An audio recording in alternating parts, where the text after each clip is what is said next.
The night air outside Hogwarts was crisp, carrying the distant hoots of owls and the gentle rustling of enchanted trees in the forbidden forest.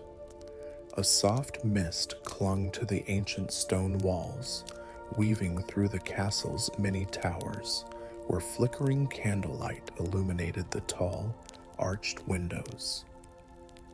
The warmth of the great hall glowed like a beacon against the cold, welcoming students into its grand embrace. A magnificent feast had just ended, and the students, wrapped in their house robes, meandered lazily toward their dormitories, their laughter echoing in the long, winding corridors. Yet, deep within the castle, beyond the well-traveled hallways and the common rooms bustling with evening chatter, lay paths rarely taken, shadowed corridors, forgotten staircases and doors that whispered of long-lost secrets. Tonight, those secrets would call to three unsuspecting souls, Harry, Hermione, and Ron, as an old mystery stirred within the walls of Hogwarts once more. The library was where it began. Tucked away in a quiet corner, Hermione flipped through a thick, dusty tome, its worn pages filled with inked diagrams of ancient spells. Harry and Ron, half drowsy from the warmth of the common room fire, sat beside her, watching her eyes flick across the page. "This book is different," she murmured, her finger tracing the lines of a peculiar paragraph. "It mentions something that doesn't appear in any of the other history books, an unexplored section of the castle hidden for centuries." Harry leaned in, intrigued. A hidden part of Hogwarts? How could that be possible? Ron yawned, but perked up at the mention of something unknown. If it's hidden for a reason. Maybe it's got something dangerous lurking in it, like that three-headed dog we met first year. Hermione shook her head. "No, this is different. It says here that long ago, a room vanished, a chamber of knowledge, sealed away before even Dumbledore's time. It was rumored to contain secrets of magic no wizard had ever dared speak of aloud." Harry frowned, a flicker of curiosity dancing in his green eyes. "So why is it in this book, of all places?" Before Hermione could answer, the sound of a book sliding off the shelf behind them startled them. They turned, expecting to see someone, but the library was silent. A slight draft curled around their feet, carrying the scent of old parchment and something unfamiliar. "I think," Hermione whispered, closing the book carefully, "this might be worth investigating." Outside, the enchanted ceiling of the great hall showed a midnight sky dusted with twinkling stars, while Hogwarts, as it had for centuries, held its breath, waiting for those who dared to seek its forgotten wonders.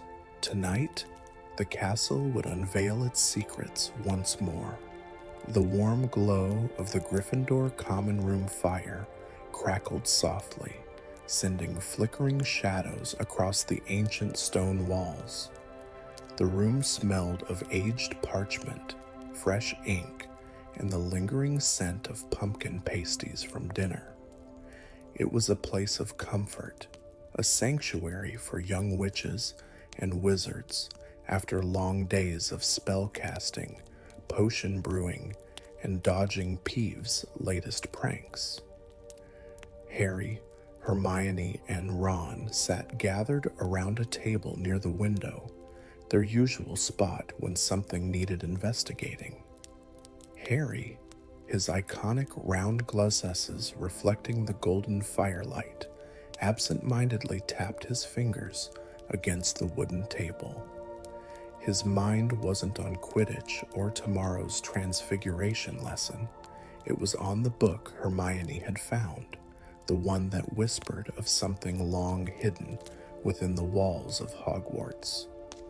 Hermione, ever the scholar, had already taken notes. Her curly brown hair framed her face as she leaned over the open pages, eyes scanning the text with intense focus.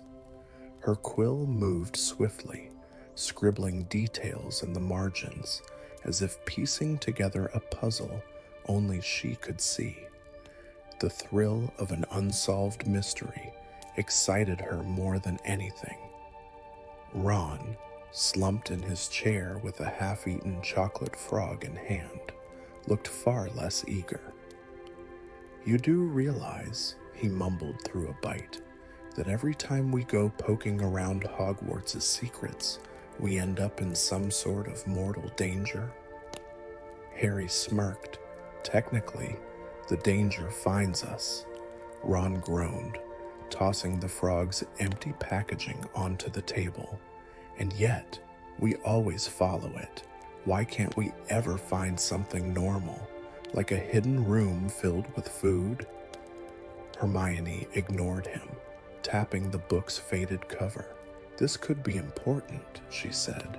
"It says here that this lost part of the castle was rumored to hold powerful knowledge, magic beyond ordinary learning. If it's true, it could be something even Dumbledore never uncovered." Harry leaned forward. "And you think we should try to find it?" "I think," Hermione corrected, "that if this book resurfaced now, after being lost in the restricted section for so long, it's trying to be found." Ron groaned again, but Harry was already convinced. His sense of adventure, combined with his unshakable curiosity, left no room for hesitation. "All right," he said, "let's do it." A sudden gust of wind ruffled their hair. The fire flickered, and the portrait hole creaked slightly, as if the castle itself was listening. Ron sat up straight, his face pale. "Tell me that was just the wind." Hermione exhaled, shutting the book carefully. "Hogwarts has its ways of nudging us toward what it wants us to find," she murmured. Harry exchanged a look with her, then with Ron. The air had changed. The castle was stirring. A moment later, the grandfather clock chimed midnight, signaling the beginning of their next great adventure. The air inside the Gryffindor common room felt different now, charged with the quiet hum of something unseen. Harry, Hermione, and Ron sat in the warm glow of the fireplace, the old book resting between them like a secret waiting to be unraveled. Outside, the wind howled softly against the castle walls, and the enchanted ceiling of Hogwarts reflected the star-strewn night sky. Hermione traced her fingers over the book's faded leather cover. It had no title, no author, just an embossed symbol, partially worn away by time. The mark resembled the Hogwarts crest, but something about it was off. The serpent of Slytherin curled differently, its tail extending into a shape that almost looked like. A gust of wind rushed through the room, though no window had opened. The fire flickered violently, casting long, wavering shadows across the walls. The book trembled under Hermione's fingertips, its pages fluttering wildly as if an unseen force was flipping through them. Ron shot up from his chair. "Okay, nope, that's not normal. Definitely not normal." Harry grabbed his wand instinctively, his heartbeat quickening. "Hermione, what's happening?" Hermione didn't answer at first. Her wide eyes were fixed on the book as a whispering sound rose from its pages. Not words, not even a language, just a sound, like distant voices carried on the wind. ancient and echoing. Then, as suddenly as it started, the pages stopped turning. The book lay still, open to a single page near the center. A deep crimson ink had bled through the parchment, forming words right before their eyes. When the stars align and the walls remember, the lost shall be found once more. Hermione inhaled sharply. That wasn't there before. Ron backed up a step, pointing at the book. Did it just write that on its own? Harry leaned in, his mind racing. It said, "The lost shall be found." What does that mean? Hermione turned the book toward the firelight, studying the text with furrowed brows. It must be talking about something hidden within Hogwarts, something old. Ron crossed his arms. Why is it always something hidden? Why can't it ever be, "Congratulations, you've won free butterbeer for a year"? Ignoring him, Hermione carefully touched the ink. It was dry, as if the words had always been there.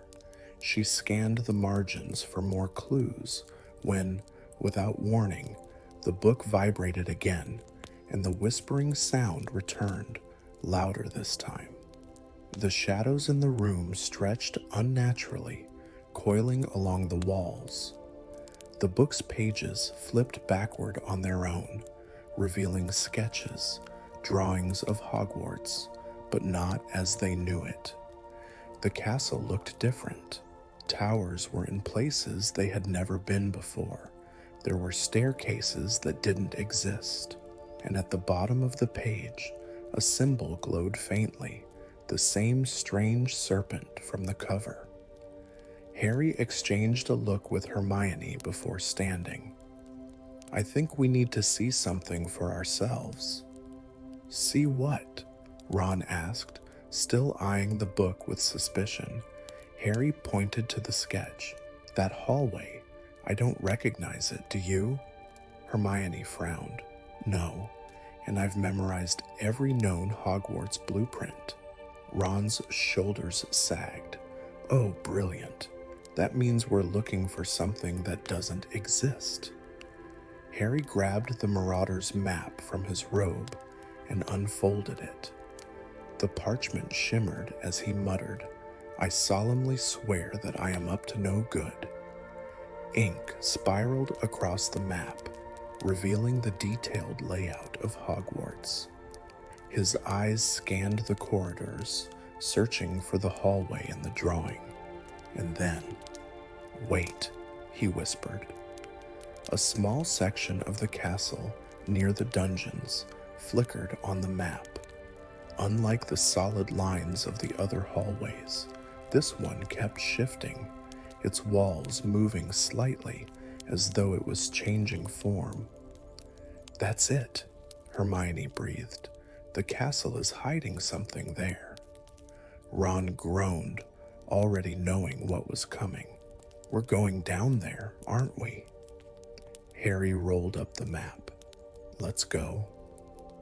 Navigating Hogwarts at night was second nature to them by now. They moved silently through the corridors, dodging Peeves and the occasional patrolling ghost. The castle was never truly asleep. It breathed, its magic humming through the walls. As they neared the dungeon levels, the torches dimmed, casting eerie shadows. The air grew colder, carrying a damp, earthy scent. Harry stopped at the section of the hallway they had seen on the map, but it looked like any other corridor: stone walls, torches, and the occasional enchanted suit of armor. "All right," Ron said.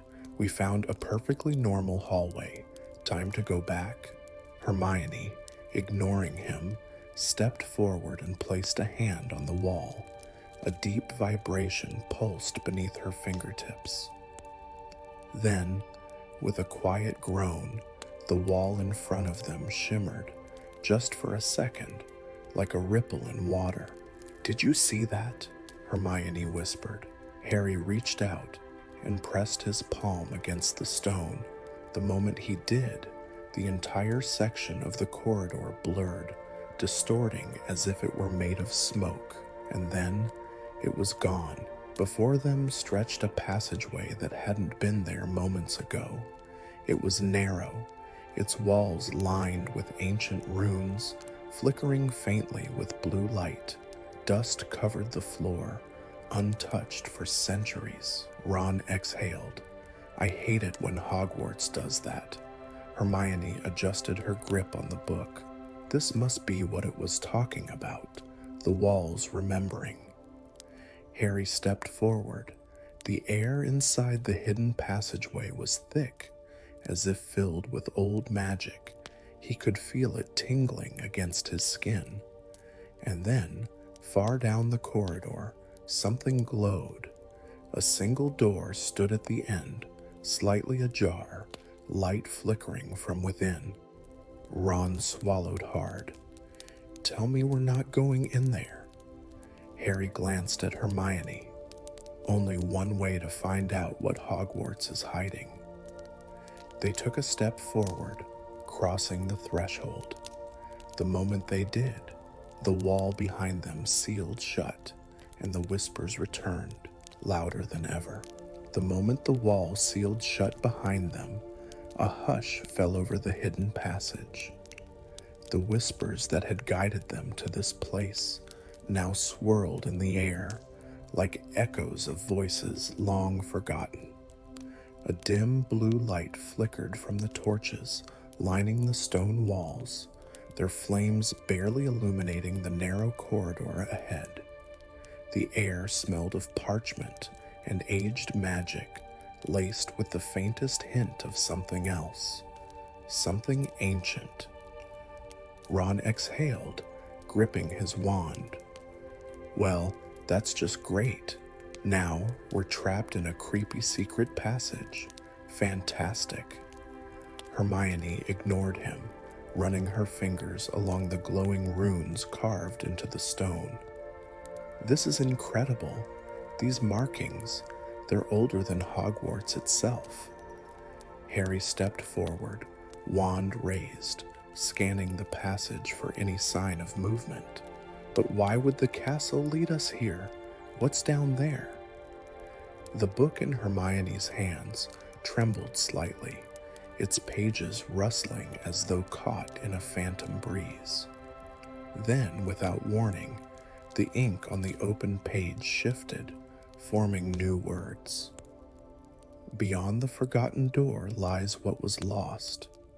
But beware, memories left in darkness do not rest easily." The three of them exchanged uneasy glances. Ron sighed. "Yeah, no, that's not ominous at all." Cautiously, they moved deeper into the passage, their footsteps muffled by the thick dust covering the ground.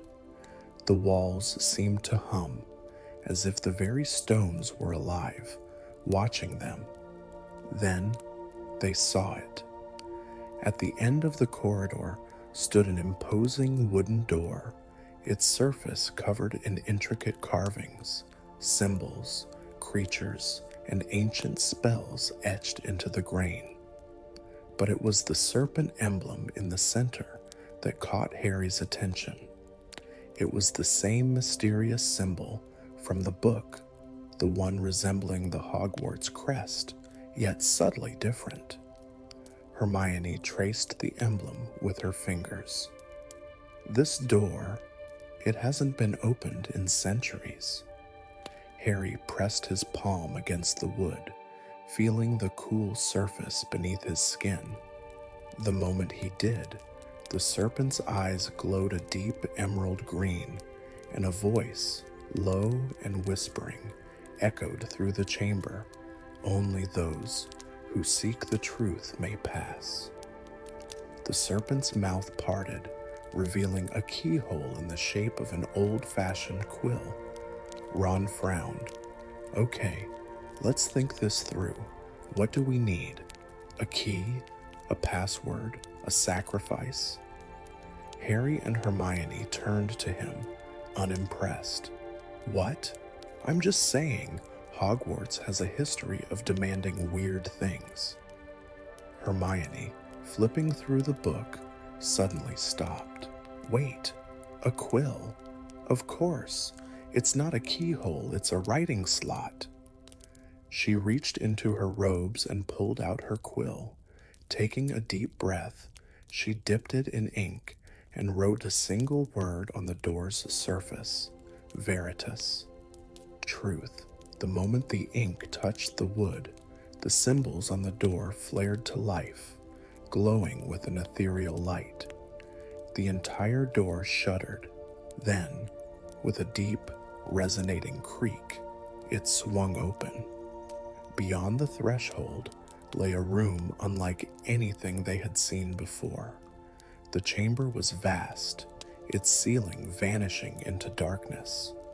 The walls were lined with towering bookshelves, crammed with tomes bound in faded leather and glistening silver. The floor was covered in a swirling mist, curling around their feet as they stepped inside. But it was the center of the room that drew their attention. Suspended in the air, floating weightlessly, was a large silver basin. It shimmered with an otherworldly glow, its surface rippling as if something beneath was alive. A pensieve, Hermione breathed in awe. But not just any pensieve. Look at the carvings. Harry stepped closer, heart pounding. The basin was adorned with the same serpent emblem, this time fully intact. And within the silvery liquid, shadows moved, flickering like candlelight. Ron shuddered. I don't like it. Things that move when they shouldn't, always bad news. Harry, however, couldn't look away. Something about the pensieve called to him, an irresistible pull in his chest, as though the memories inside were waiting for him. Taking a deep breath, he reached out, and the moment his fingertips touched the liquid, the room vanished. The three of them were no longer in the hidden chamber. They stood in a much older Hogwarts, its walls cleaner, its torches brighter. The air was thick with magic, and students in ancient robes hurried through the halls. We're in the past, Hermione whispered. Before they could react, a figure appeared before them, a tall, hooded wizard with piercing eyes. He moved through the corridors with purpose, a small, tattered book clutched in his hands. Ron squinted. Who is that? Harry's breath hitched. I think that's one of the founders. The wizard strode toward a hidden alcove, placing the book carefully into a niche in the stone. The moment it touched the wall, the runes around it glowed, sealing it away. And then he turned, his gaze locked onto them, though they were only shadows in this memory. You should not be here, he said softly, and just like that, the memory shattered. Harry gasped as they were pulled back into the chamber, stumbling slightly as he regained his footing. The pensieve stilled, the swirling mist within settling into an eerie calm. Hermione clutched the book in her arms. Did that just happen? Did we just see? Ron nodded, face pale. A founder, hiding something. Harry looked back at the door, the symbols still glowing faintly. Whatever had been hidden away centuries ago was still here, somewhere deep within Hogwarts. And they were now part of its story. The chamber remained silent, but the air thrummed with unspoken possibilities. The runes on the walls pulsed gently, as if encouraging them forward. Harry turned to his friends. We have to find that book. Ron groaned. Of course we do. Hermione, whatever the strategist nodded, and we need to find out why it was hidden. As they stepped toward the deeper shadows of the chamber, the whispers rose once more, carrying an unmistakable message. This was only the beginning. The air in the hidden chamber grew still as the echoes of the past faded into silence. Harry, Hermione, and Ron stood motionless, their breaths uneven, the weight of what they had just witnessed pressing down on them.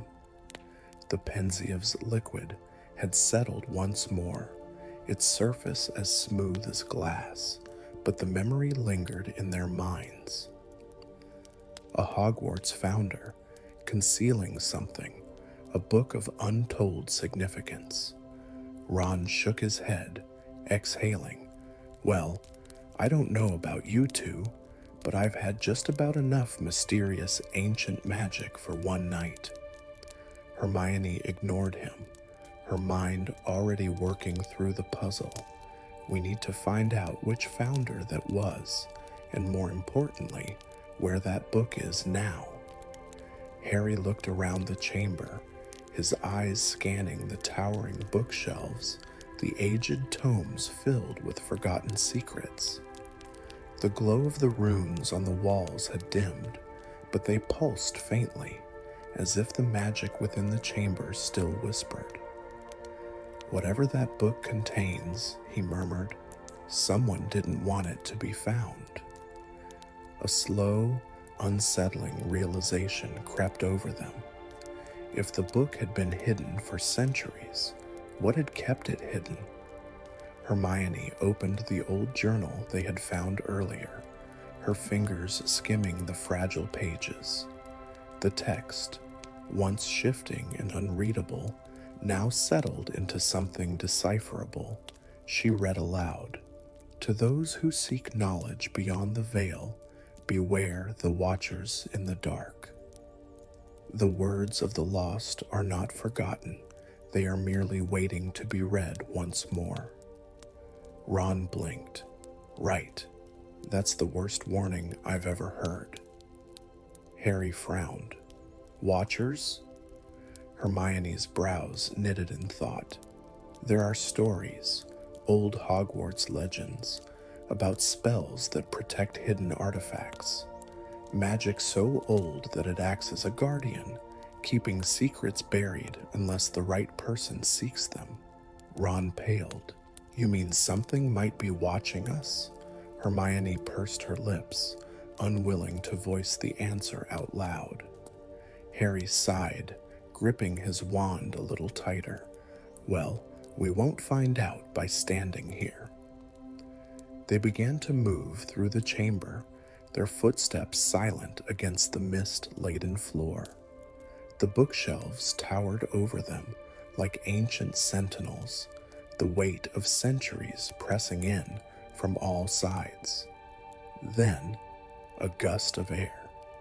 The torches flickered, the shadows along the walls twisting. Harry froze. Somewhere within the chamber, something had moved. A low sound, a whisper, a sigh, drifted through the air. Ron's wand hand shook slightly. Okay, that wasn't just the wind. Hermione's eyes darted across the bookshelves, scanning the shadows. There's something else here. Harry turned slowly, trying to pinpoint the source of the movement. His heart pounded in his chest as his eyes settled on the farthest shelf, where one particular book had slid forward. Not fallen, not tilted, it had moved. Harry swallowed. Did you see that? Ron took an instinctive step back. Oh no. I refuse to be part of whatever haunted library nonsense this is. Hermione, however, was already moving. She stepped forward cautiously, reaching for the book. The moment her fingers brushed the cover, the air around them shifted. A deep hum vibrated through the walls. The torches flared, casting elongated shadows. And then the bookshelves moved. They didn't collapse or fall. They shifted, rearranging themselves with an eerie, deliberate slowness, revealing a narrow stone passage at the back of the chamber. Ron groaned. Of course. Secret passage, because what would Hogwarts be without one? Hermione turned the book over in her hands. The cover bore no title, only the Hogwarts crest with the same serpent emblem they had seen before, but when she opened it, the pages were blank. Harry frowned. It's enchanted. Hermione nodded. Possibly hidden with a spell. There must be a way to reveal the text. Ron glanced at the newly revealed passage.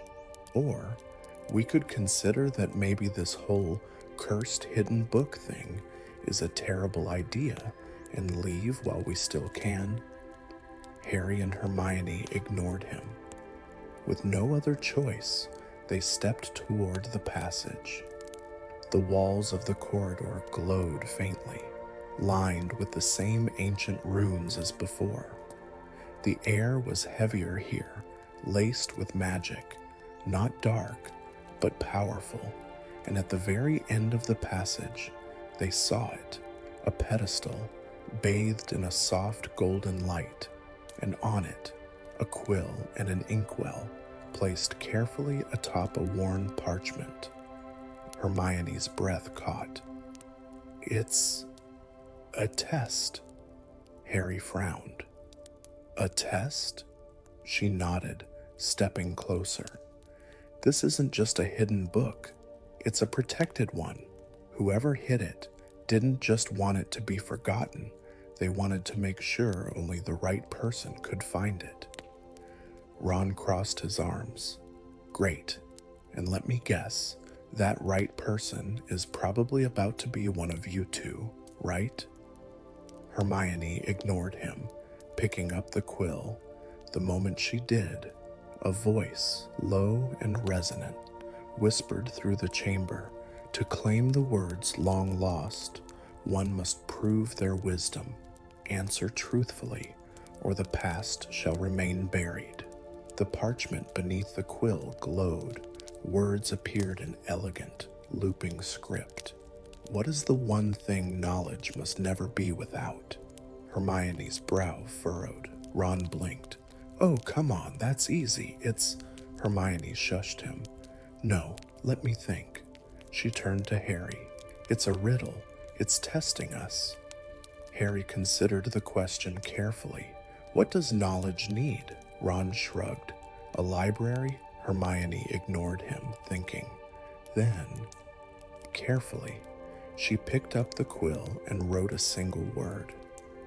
Wisdom. For a moment, nothing happened. Then, the parchment dissolved into golden light, and the book in Hermione's arms shuddered. The cover, once blank, shifted, revealing a title in silver script. The Secrets of the Lost Age. The moment the title appeared, the runes on the walls dimmed. The passageway ahead slowly opened into a wider, grander chamber, its walls lined with even more bookshelves stretching into the darkness beyond. Ron exhaled. Oh, brilliant. More books. Just what I was hoping for. Hermione clutched the book to her chest. This is it. The Founder's Book. Harry stared ahead, his scar prickling slightly. Something about this place felt significant. And in the distance, another shadow moved. The mystery was far from over. The golden glow of the revealed book faded, leaving the chamber in a hushed, expectant silence. The title, The Secrets of the Lost Age, gleamed softly against the worn leather cover. Hermione clutched it tightly, her breath shallow with anticipation. Harry and Ron stood beside her, their gazes shifting between the book and the newly opened passage ahead. The towering bookshelves loomed, their spines filled with forgotten knowledge. but beyond them, in the distance, a shadow moved. Harry's grip on his wand tightened. "We're not alone," Ron groaned. "Oh, fantastic. Why is it always shadows and mysterious books with you two?" Hermione ignored him. "This book, it holds something important, something someone wanted hidden. We need to understand why." Harry glanced at the passage ahead, and "I think we're supposed to find out." With a deep breath, they stepped forward. The walls pulsed with a dim, silvery light, guiding them through the corridor. It was unlike any part of Hogwarts they had ever seen, a secret space lost to time, untouched by the modern wizarding world. Rows of shelves stretched into the darkness, filled with ancient tomes, their covers coated in dust and time-worn magic. The air carried the faintest scent of parchment, ink, and something older, something otherworldly. Hermione's fingers itched to reach for the books. This is incredible. Some of these look like they predate Hogwarts itself." Ron, however, was more concerned with the silence. "It's too quiet," he muttered, glancing around. "Shouldn't there be more, I don't know, ghosts, traps, some kind of creepy, enchanted guardian?" As if in response, a flicker of movement stirred at the far end of the hall. A soft whisper, almost like pages turning, drifted toward them. Harry exchanged a glance with Hermione. "You just had to say something, didn't you?" They reached an ancient archway at the end of the corridor, runes etched into its stone. A faint blue shimmer rippled across it, like the surface of a still lake. Hermione held up the book. "I think it's connected to this." Ron eyed the shimmering light warily. "And what happens if we step through? Because I really don't fancy getting trapped in some secret, forgotten socket dimension." Harry took a step closer, feeling a pull, as though the magic itself was responding to their presence. "We have two options," Hermione murmured, running a hand over the book's cover. "We could go back, take this book to McGonagall, or we step through and find out what was meant to stay hidden." Ron scoffed. "So basically, safety or certain doom, not really a difficult choice, is it?" Harry took a deep breath. "We can't stop now." Hermione nodded. "Knowledge like this, it was hidden for a reason, but that doesn't mean it should stay hidden." Ron sighed. "Fine, but if we get turned into something horrific, I'm blaming both of you." They stepped forward into the archway. The air rippled around them, and the world shifted. They found themselves standing in a vast, open chamber, unlike anything they had ever seen before. The ceiling stretched infinitely high, adorned with floating symbols that shimmered like stars. The walls were lined with massive stone tablets, each inscribed with ancient spells and forgotten histories. At the center of the room stood a massive stone pedestal, and upon it, another book, nearly identical to the one in Hermione's hands. But this one was already open, and before it stood a figure. Harry's breath hitched. "Who's that?" The figure, cloaked in shadows, slowly turned toward them. A whisper filled the air, threading through their thoughts like a distant memory. "You were not meant to find this place." Hermione stiffened. "We're here to learn, to understand what was hidden." The figure's presence pulsed, a strange, unsettling mix of magic and memory. It was neither fully alive nor entirely ghostly. Hogwarts' past is not for all to see. Ron shifted uneasily. Yeah, I'm starting to think we really should have taken this to McGonagall. The figure gestured toward the book in Hermione's arms. You seek the truth, but truth is not without consequence. The pages of the open book on the pedestal began to flip rapidly, revealing glimpses of something ancient, powerful, forbidden. Hermione hesitated, the weight of choice heavy in the air. They had come this far, but some secrets were kept for a reason. Harry took a step forward. If this knowledge is dangerous, we need to know why.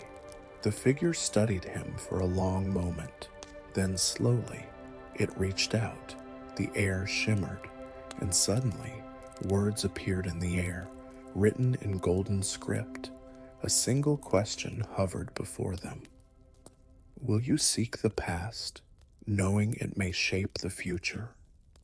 Hermione's fingers tightened around the book. Ron swallowed hard. You do realize that's a terrible question, right? Harry met Hermione's gaze. This was it, the moment to decide. Some knowledge was meant to be lost, but some mysteries were meant to be found. And so, they chose, and the chamber reacted. The chamber pulsed with ancient magic as the golden words shimmered in the air. Will you seek the past, knowing it may shape the future? The atmosphere felt thick with anticipation, as though the very walls of Hogwarts were waiting for their decision. Hermione held the ancient book tightly to her chest, her mind racing through the possibilities. Harry clenched his wand, sensing that whatever choice they made now would have consequences beyond anything they had encountered before. Ron, however, exhaled sharply. Look, I'm all for magical discoveries, but maybe, just maybe, we shouldn't make a choice that could rewrite wizarding history. Hermione turned to him, eyes filled with determination. But what if this isn't just about history? What if this is about something we need to know? Harry stepped closer to the floating golden words, watching as they shifted and glowed, responding to his presence. If we don't take this chance, we may never know what's been hidden here. And if someone went to such great lengths to conceal it, why? What were they afraid of? Ron crossed his arms. Oh, I don't know. Maybe the possibility of some clueless Gryffindors accidentally unleashing an ancient spell that dooms Hogwarts. Hermione ignored him, staring at the book in her hands.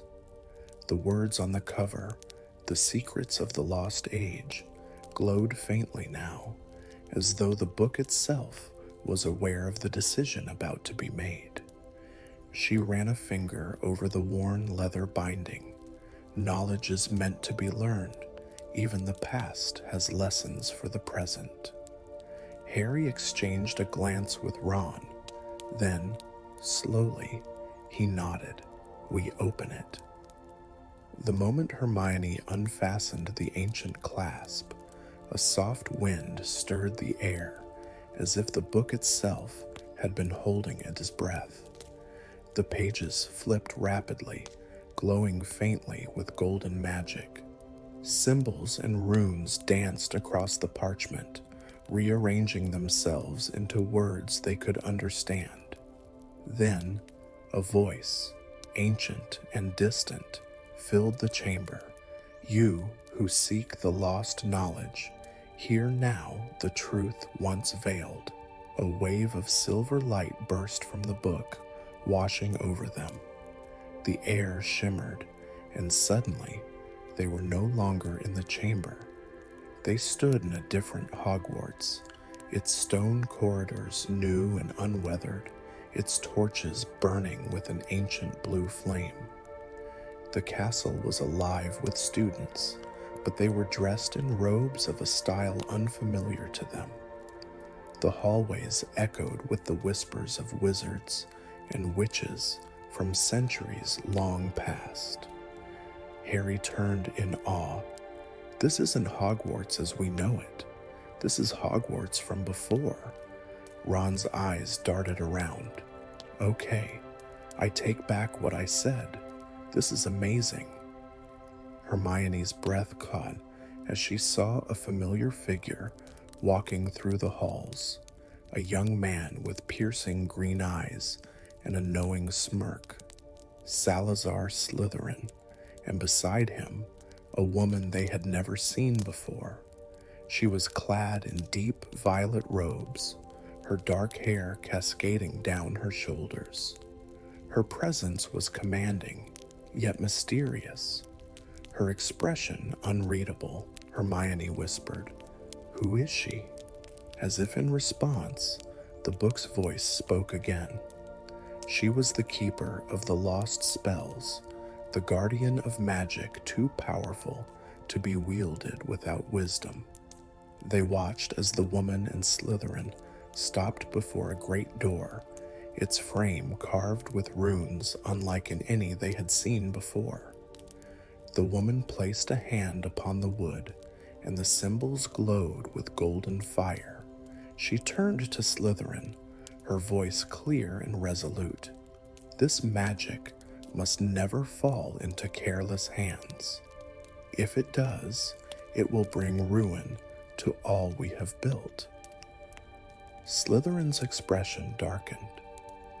And if the wrong people seek it? She exhaled. Then we will hide it where only the worthy can find it. The book's magic pulled them forward, and suddenly they were inside the chamber beyond the door. Shelves of forbidden spells lined the walls, encased in protective enchantments. Potions recipes older than the castle itself lay sealed in glass cases, their ingredients long forgotten. But at the very center, upon a golden pedestal, lay a single black book. The woman hesitated before placing her hand upon it. "The most powerful knowledge is also the most dangerous," she murmured. "If this book is ever found by those who seek power, Hogwarts itself will suffer." Harry, Hermione, and Ron watched, transfixed, as Slytherin spoke again. "Then let us ensure only those with wisdom beyond their years may uncover it." A flash of light, and the scene vanished. They stood once more in the hidden chamber. The golden words in the air began to fade, as though the past had only been waiting for them to see. Hermione stared at the book in her hands, realization dawning. "This wasn't just a history lesson," she whispered. "We've uncovered a spell book that was meant to stay hidden, a book that even Slytherin feared." Ron swallowed. "Okay, so does that mean we put it back now?" The chamber pulsed with one last message, appearing faintly in the air before them. The past is never truly lost. It waits for those who seek it. Harry exhaled slowly. "We came here for answers," he murmured, "but now we have more questions than ever." Hermione clutched the book tightly, her mind racing. There was one last page, still glowing faintly. A single line of text shimmered, appearing just for them. "Beware, for knowledge once revealed cannot be forgotten." The weight of their discovery settled over them. They had found something that had been hidden for centuries. Now, the question was, what would they do with it? A deep hush fell over the hidden chamber as the golden letters faded into the air, leaving behind a sense of finality, as if the castle itself had just whispered its secrets and now expected them to carry the weight of what they had learned.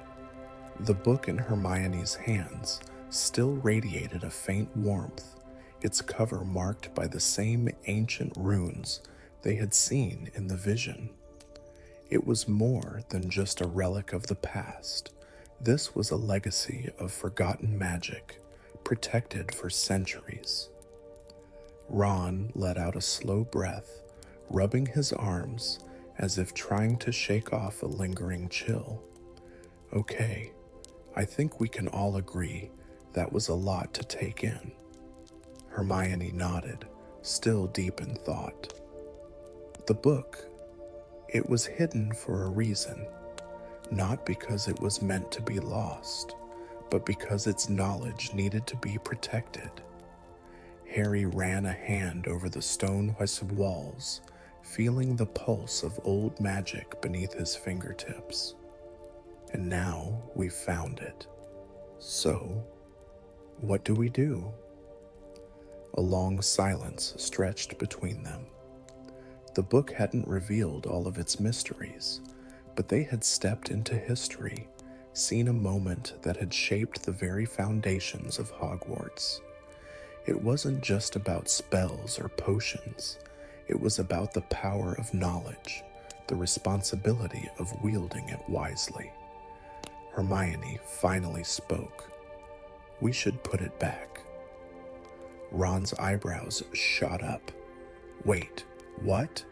After all that, after all the sneaking around and nearly getting eaten by a moving staircase, we just put it back? She gave him a pointed look. Yes, Ron, because if we don't, we might be taking something we weren't meant to have. This book has been protected for centuries. It belongs here. Harry studied the book in Hermione's hands, feeling a strange sense of understanding settle over him. He wasn't sure if it was the castle's magic or something deeper, but he knew Hermione was right. Slowly, he nodded. We return it. Hermione stepped forward toward the pedestal where they had first found the book. As she gently placed it back onto the stone surface, a soft ripple of magic swept through the air, a whisper of gratitude, a feeling of balance restored. The chamber seemed to exhale, the flickering torchlight glowing a little warmer, as if Hogwarts itself had acknowledged their choice.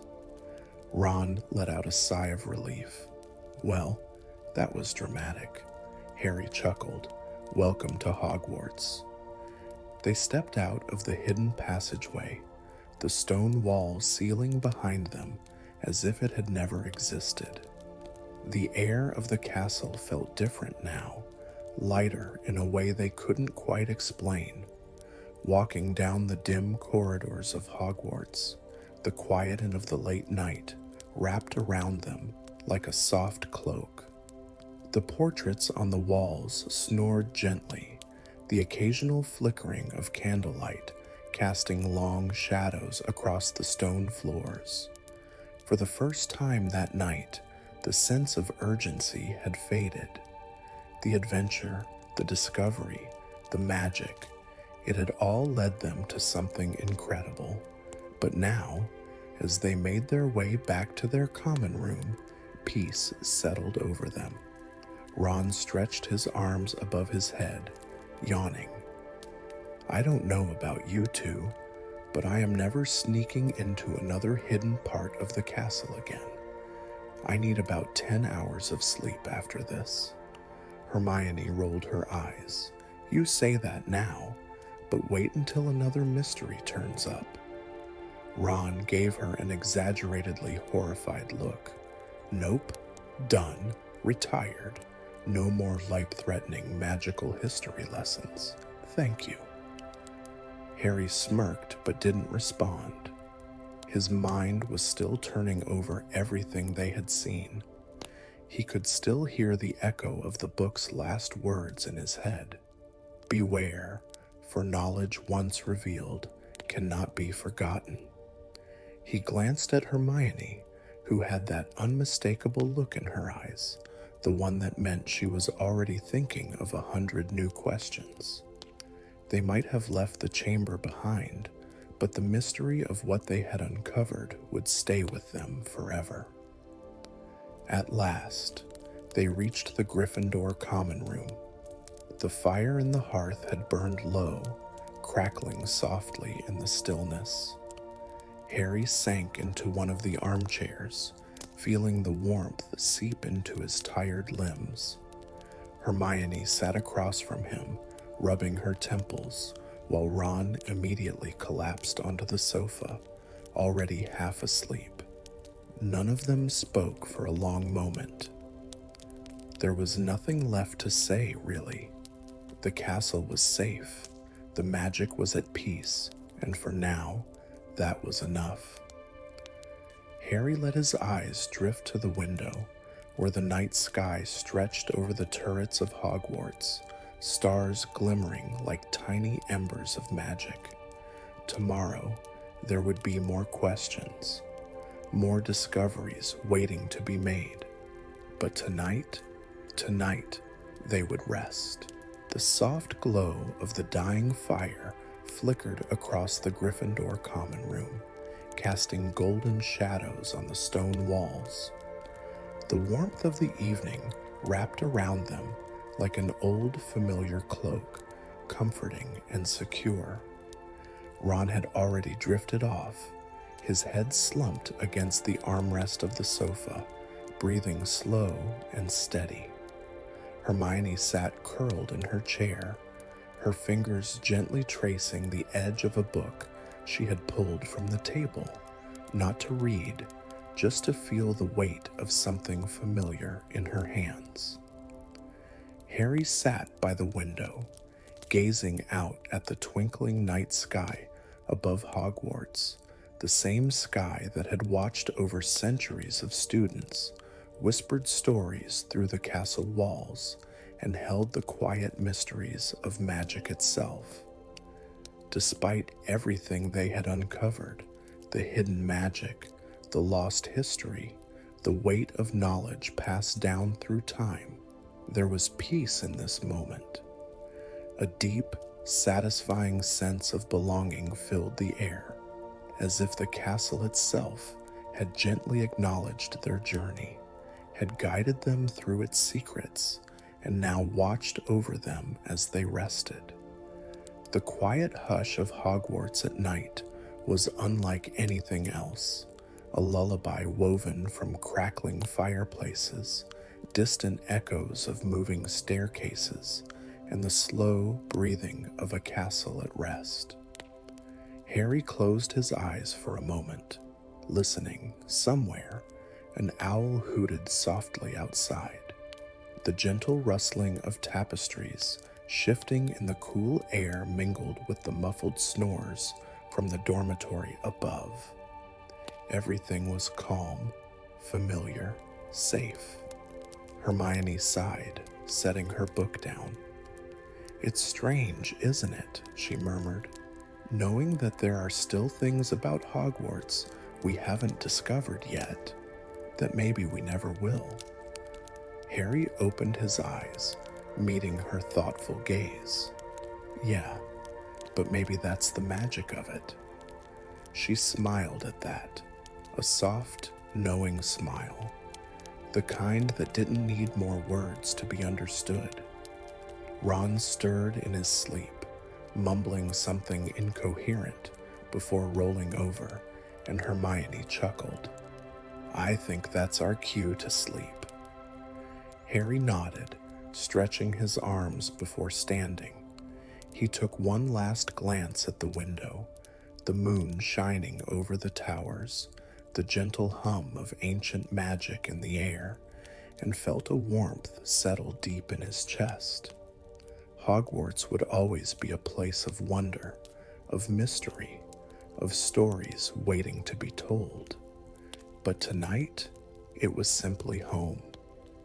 And as they made their way up the dormitory steps, wrapped in the comfort of the castle's embrace, sleep came softly, like a whispered spell, like a story waiting for its next chapter. As the quiet of Hogwarts settled into the hush of night, its ancient walls stood as silent witnesses to the countless stories woven through time. Some tales had been told, passed down in hushed whispers by the firelight, while others remained hidden, buried beneath layers of history, waiting for the right moment to resurface. But among these forgotten stories, there was one that lingered just beyond reach, veiled in mystery, shaped by choices that altered the course of the wizarding world forever. The lost years of Albus Dumbledore, years shrouded in secrecy, in brilliance and shadows. What events molded the greatest wizard of his time? What secrets did he carry in the depths of his heart? Let's journey into the past, tracing the path of a young Dumbledore, unraveling the hidden moments that forged the legend. The halls of Hogwarts stood still beneath the glow of the moon, casting long, silvery beams through its arched windows. The castle, a silent keeper of secrets, whispered in the gentle crackle of torchlight, holding within its walls the untold stories of those who had walked its corridors before. Now, we turn our gaze to a story buried in time, the lost years of Albus Dumbledore. Before the wise, twinkling-eyed headmaster who guided generations of young witches and wizards, before the legendary duels and the triumph over dark forces, there was a boy, a brother, a friend, a seeker of knowledge. The world knew him as a figure of unmatched wisdom, a mind sharper than the finest blade, and a heart burdened with choices that shaped the wizarding world. But what few knew, what even Hogwarts itself dared not whisper, were the moments of solitude, the friendships won and lost, and the secrets Dumbledore carried long before he sat upon the golden throne of the headmaster's office. The story begins not in the grandeur of Hogwarts's great hall, nor in the heart of battle, but in the quiet village of Godric's Hollow, where a young Albus once dreamt of changing the world. The year was 1891. The wizarding world brimmed with unease, whispers of power shifting, and a name that would one day haunt history, Gellert Grindelwald. Yet at this moment, under the warm glow of a single candle, a boy sat hunched over a desk, quill scratching against parchment, lost in a world of enchantments and equations. His mind, a labyrinth of brilliance, sought knowledge not yet written in textbooks, power not yet understood. Outside, the wind rustled through the trees, carrying the scent of autumn and change. The small cottage, home to the Dumbledore family, held both love and sorrow. Ariana, fragile yet full of quiet wonder, sat by the fireplace, her hands tracing unseen patterns in the air. Their brother, Aberforth, lingered by the door, a storm brewing in his heart, one that neither of them could yet comprehend. And Albus? He was caught between duty and ambition, between the weight of family and the pull of destiny. As the candlelight flickered, the first of many choices loomed before him. This is where our journey begins, a tale of forgotten years, of friendships forged in fire, of ambitions that burned too bright, a story of the choices that shaped a legend. Let us step into the past, into the hidden pages of history, into the lost years of Albus Dumbledore. Albus Dumbledore sat hunched over a desk, deep in thought, his quill scratching furiously against parchment. His small bedroom in Godric's Hollow was lined with towering bookshelves, each shelf weighed down by tomes of advanced magic, philosophy, and history. He was only 17, but already his mind raced ahead of his peers, delving into knowledge most wizards would never touch in their lifetimes. His robes were slightly worn at the edges, his auburn hair falling in unkempt waves around his sharp, intelligent face. His blue eyes, though filled with a youthful fire, already carried the weight of a mind restless for understanding. Despite his brilliance, the walls of his home confined him. His mother, Kendra Dumbledore, had passed tragically, leaving him in charge of his younger siblings.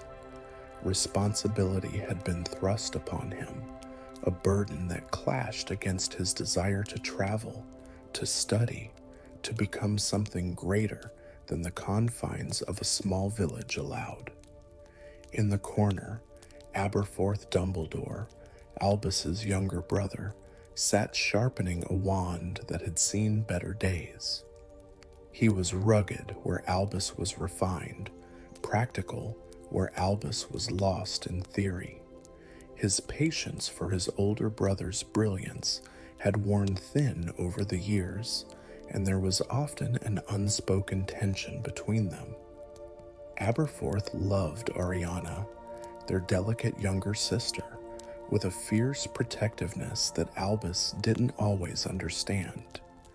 Ariana, the most fragile and tragic of them all, sat by the fireplace, staring into the flames as though she saw something beyond the ordinary world. Her magic, wild and unpredictable, had been suppressed for years after a horrific attack in her childhood.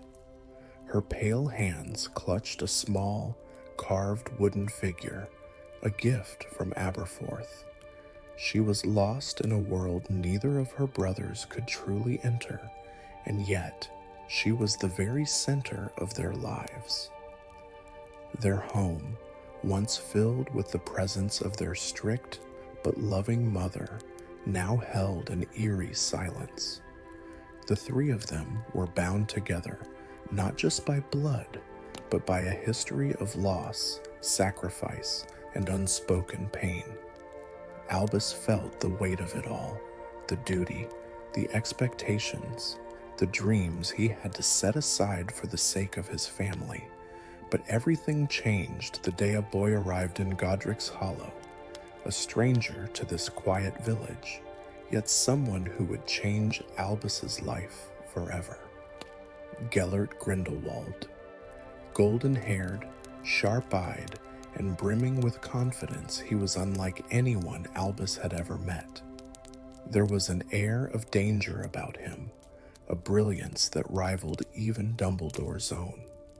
With a single smirk and an outstretched hand, Grindelwald introduced himself, not as a mere student of Durmstrang, but as someone who understood power, who understood destiny.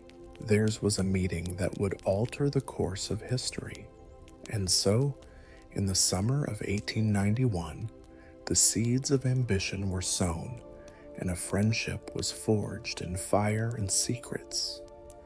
The summer sun hung low over Godric's Hollow, casting long golden shadows across the cobbled streets. Albus Dumbledore had spent the past few weeks balancing his responsibilities, caring for Ariana, mediating quarrels with Aberforth, and retreating into his books whenever he could. But everything changed the moment Gellert Grindelwald entered his life. Gellert was not just any wizard. His presence was magnetic, his words laced with confidence, his mind sharper than a blade. He had been expelled from Durmstrang for dangerous experiments, a fact he stated with pride rather than shame. "I find it a rather short-sighted school," he had told Albus with a smirk, too fearful of magic's true potential. From their very first conversation, Albus felt something he had never felt before, an equal. For hours, they sat beneath the grand oak tree behind Dumbledore's home, parchment scattered between them, discussing theories of magic far beyond their years. They debated the nature of power, the limits of magical law, and the philosophy of wizards ruling over muggles. And then, one evening, Gellert leaned in closer, his voice low and charged with excitement. "There are spells," he whispered, "that have been forgotten, spells so powerful they were erased from history." Albus frowned, intrigued. "What do you mean?" Gellert's smile deepened.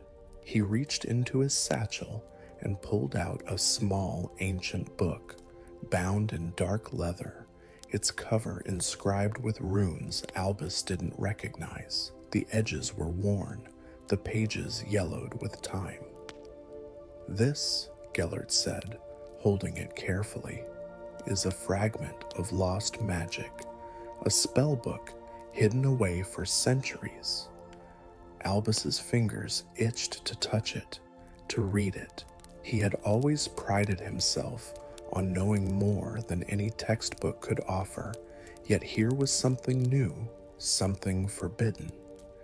Gellert flipped through the brittle pages, stopping at an entry titled Dominus Magicae, the Mastery of Magic. "It's a theory," he explained, tapping a passage with his wand, "that true mastery of magic isn't just in spellcasting, but in binding magic to one's will." Albus leaned in, his heart racing. "Binding magic?" Gellert nodded. "A form of enchantment, lost to time. If cast correctly, it allows a wizard to wield magic without a wand, without incantations, pure willpower." His eyes gleamed. "Imagine it, Albus, a world where we aren't bound by the limits of ordinary wizards." Albus hesitated. The idea was tempting, too tempting, but something about it felt dangerous. "Where did you find this?" he asked. Gellert's smirk returned. "A relative of mine, Batilda Bagshot, has quite the collection. She doesn't even know what she has." That night, Albus lay awake. The pages of the spellbook burned into his mind. Could it be real? The idea of magic existing beyond wands, beyond words. It was exhilarating. And then, the next evening, they decided to test it. The moon was high when Albus and Gellert slipped out of the house, making their way to the open fields beyond the village.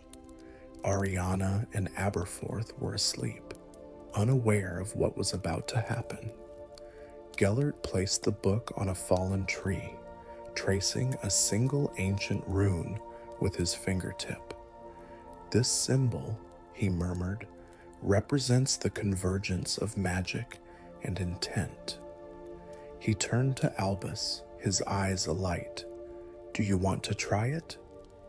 Albus hesitated for only a moment, before nodding. Of course he did. Gellert drew his wand and pointed at the book. A soft pulse of blue light emerged, wrapping around the rune. He took a step back and gestured for Albus to do the same. The instructions were clear. No wands, no incantations. "Focus," Gellert said, his voice steady. "Will the magic to respond." Albus closed his eyes, feeling the air around him, the hum of the world's energy. He reached out, not with his hands, but with his mind. For a moment, nothing happened. Then, a flicker. A soft golden glow ignited at the center of the rune. It shimmered, shifting like liquid light, responding to Albus's thoughts. He gasped. eyes flying open, Gellert laughed in triumph. "You see, it works." But then, something changed. The glow darkened, twisting into a deep crimson. The air around them grew thick, heavy. The earth trembled beneath their feet. Albus felt it, a surge of power, raw and uncontained.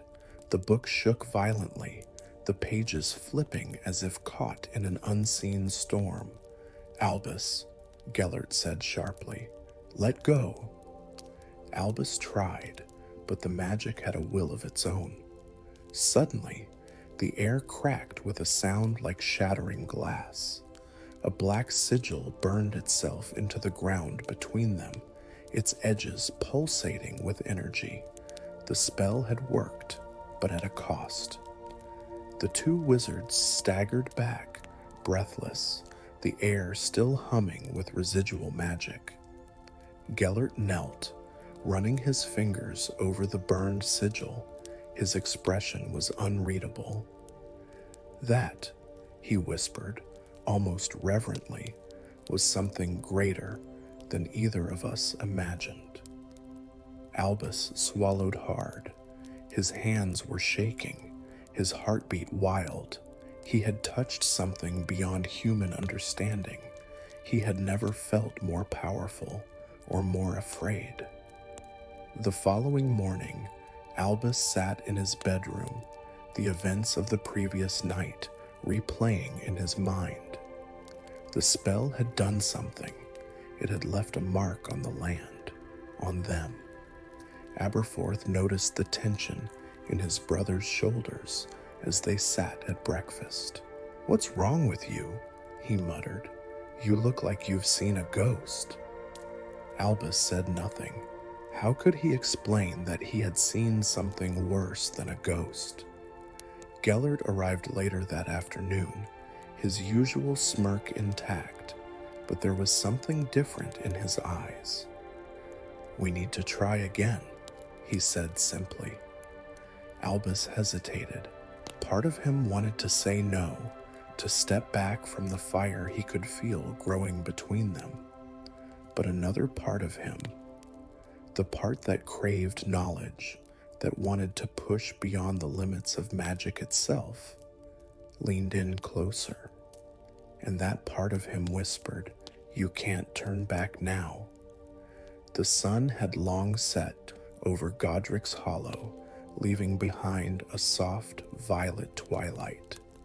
A hush had settled over the quiet village, the flickering lanterns and distant cottages the only signs of life.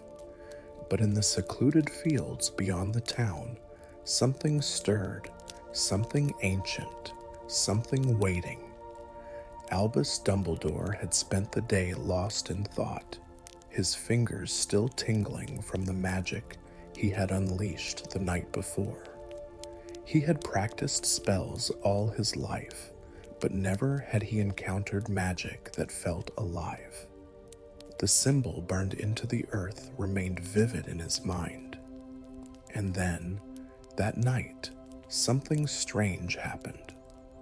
As he lay in bed, staring at the ceiling, he heard it, a whisper, soft, distant, calling his name. He sat up sharply, his breath catching in his throat. He wasn't imagining it. "Albus."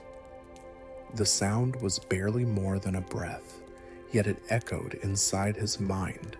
He climbed out of bed, his hands trembling slightly as he pulled on his cloak. The voice was leading him somewhere, back to the sigil. Outside, the air was cold, the wind rustling the grass as if whispering secrets of its own. As he neared the spot where the spell had been cast, he saw a figure already there, Gellert Grindelwald. "You heard it too," Albus said quietly. Gellert turned, his pale face illuminated by the moonlight. His usual smirk was gone, replaced by a deep, focused intensity. "This magic," Gellert murmured, tracing the sigil with his boot, is still active. The moment he said it, the sigil flickered. Albus and Gellert both stepped back instinctively as the darkened rune pulsed with a faint glow, sending out ripples of light. It was responding.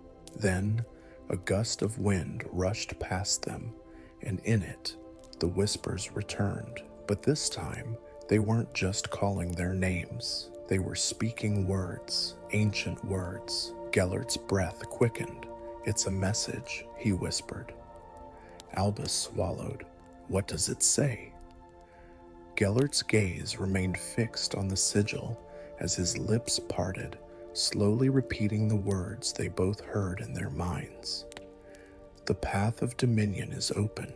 Seek the shadowed hall beyond the veil of time." Albus felt a chill run through him. These weren't just whispers. This was a summons. The next morning, Albus and Gellert sat hunched over old tomes in Bathilda Bagshot's library. "The shadowed hall," Gellert muttered, flipping through the pages of a book on ancient magical relics. Albus ran a finger down a page in a different book, then paused. His heart leapt into his throat. "Here," he breathed, turning the book toward Gellert. Gellert leaned in. The page was covered in delicate runes and sketches, depicting a long-forgotten chamber hidden within the heart of Hogwarts. The Hall of the Veil. "It's real," Albus whispered. The legend spoke of a hidden room deep within the castle, only accessible to those who understood magic beyond the constraints of wands and incantations. Gellert's fingers tightened around the book's edge. "We have to go there." Albus hesitated. If this hall was real, if the sigil's magic was guiding them there, what would they find? But he already knew the answer. They were going. The plan was reckless, but they didn't care. They had to reach Hogwarts under the cover of night. They packed their satchels, spellbooks, wands, enchanted tools. By morning, they had left Godric's Hollow behind, traveling by foot and by hidden pathways toward the castle they were not yet meant to enter. The journey was long, the days blending together as they followed Gellert's enchanted compass, which pointed not north, but toward something unseen, toward the hidden hall. After days of travel, the towering spires of Hogwarts came into view. They waited until midnight, when the castle was bathed in silver light, shadows pooling across the grounds. There was only one way in unnoticed, the secret passage through the forbidden forest. Albus and Gellert slipped through the trees, the air thick with the scent of moss and damp earth. The castle loomed ahead, and as they neared the edge of the forest, Gellert raised his wand, murmuring a spell under his breath.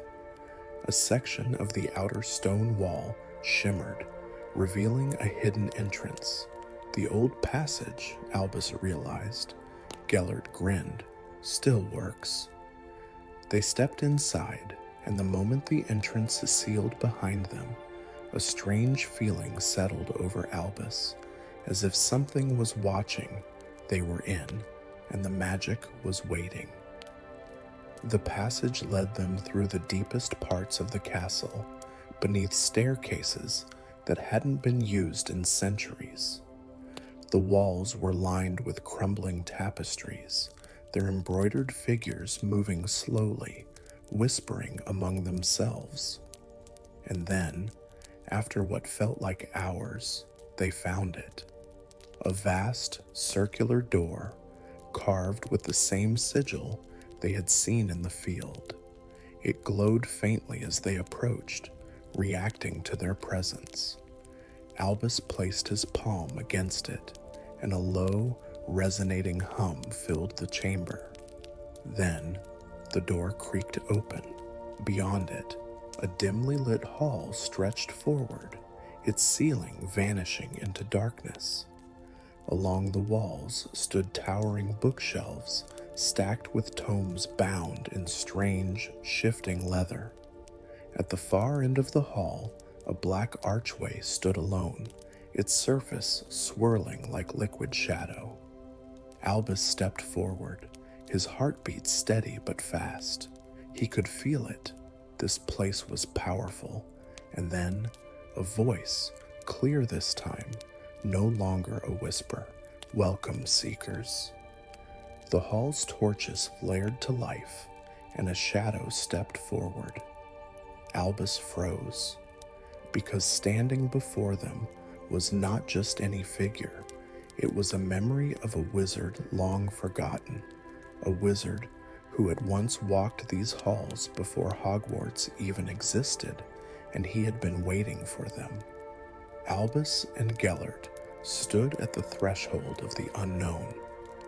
The figure before them, cloaked in shadows, radiated an aura unlike anything Albus had ever felt.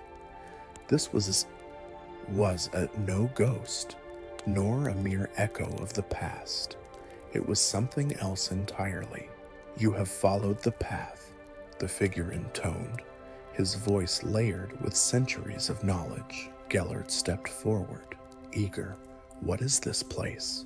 The figure's gaze settled on him, then on Albus. This is where magic was born, he said simply. Albus felt his breath hitch. This was the source. The whispers, the sigil, the lost spells. Everything had been leading to this moment, and now, standing at the edge of a legend lost to time, he realized something deep within himself. Magic was far greater than anyone had ever imagined, and it had secrets still waiting to be uncovered. The torches flickered against the high, vaulted ceiling of the hidden chamber. Dust hung in the air, disturbed by the opening of a door that had not been touched in centuries. The ancient figure standing before Albus and Gellert was not a ghost, not a memory, but something else. He had called this place the birthplace of magic. Albus's fingers twitched at his side. He had read countless theories, studied the evolution of spellcraft under Batilda's guidance, but nothing had prepared him for this moment. This is where it began? He asked, his voice barely a whisper. The figure, cloaked in shifting shadows, his features obscured as if caught between worlds, nodded. Magic is not learned, he said slowly. It is remembered. A chill ran through Albus. Gellert, ever impatient, stepped forward. Then teach us.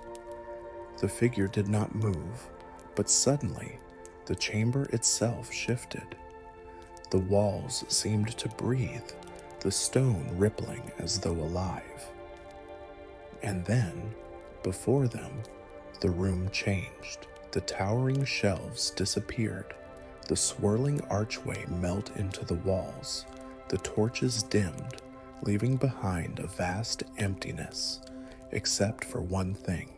A floating book, bound in deep obsidian leather, its cover inscribed with symbols Albus did not recognize. It pulsed, a heartbeat. Albus felt something tighten in his chest. This book, the figure said softly, is older than time. Gellert's eyes gleamed. What's inside? The figure's gaze lingered on them. Not all knowledge is meant to be known, he murmured, and yet the book drifted closer. Gellert reached out. Albus hesitated. The weight of the moment pressed down upon him. Every fiber of his being told him this was a turning point. If they opened that book, nothing would be the same. The book settled on an ancient stone pedestal between them. Albus could feel it now, the hum of magic within its pages. It wasn't just a book, it was alive. Gellert placed his hands on the cover, fingers trailing across the dark symbols. He tilted his head as if listening. "It's speaking," he murmured. Albus frowned. He heard nothing, but he felt something, a pull, a whisper in the back of his mind, a promise. Gellert slowly lifted the cover. The moment the first page was revealed, the air changed. The torches flared, casting deep shadows across the walls. The air became thick, charged with unseen energy. And then, the words began to write themselves. Silver ink spilled across the page, forming sentences in an ancient language neither of them recognized. The letters shimmered, rearranging themselves, translating in real time. Albus's breath caught. The words were not written in ink. They were written in time. Gellert's fingers tightened on the book's edges. "It's a spell," he said, voice hushed. Albus forced himself to step forward, drawn to the strange, shifting letters. No spell he had ever encountered behaved this way. Spells were structured, rooted in intent, channeled through wands. But this spell was raw. It did not need a wand. It did not need incantations. It was magic itself. "This is beyond anything we've studied," Albus whispered. Gellert exhaled, eyes still locked onto the page. "It's beautiful." But as the words settled into form, the page turned black, and the whispers returned, not soft, not distant, but urgent. The air in the chamber grew colder. The shadows deepened. Something was awakening. A deep boom echoed through the chamber. The pedestal shuddered.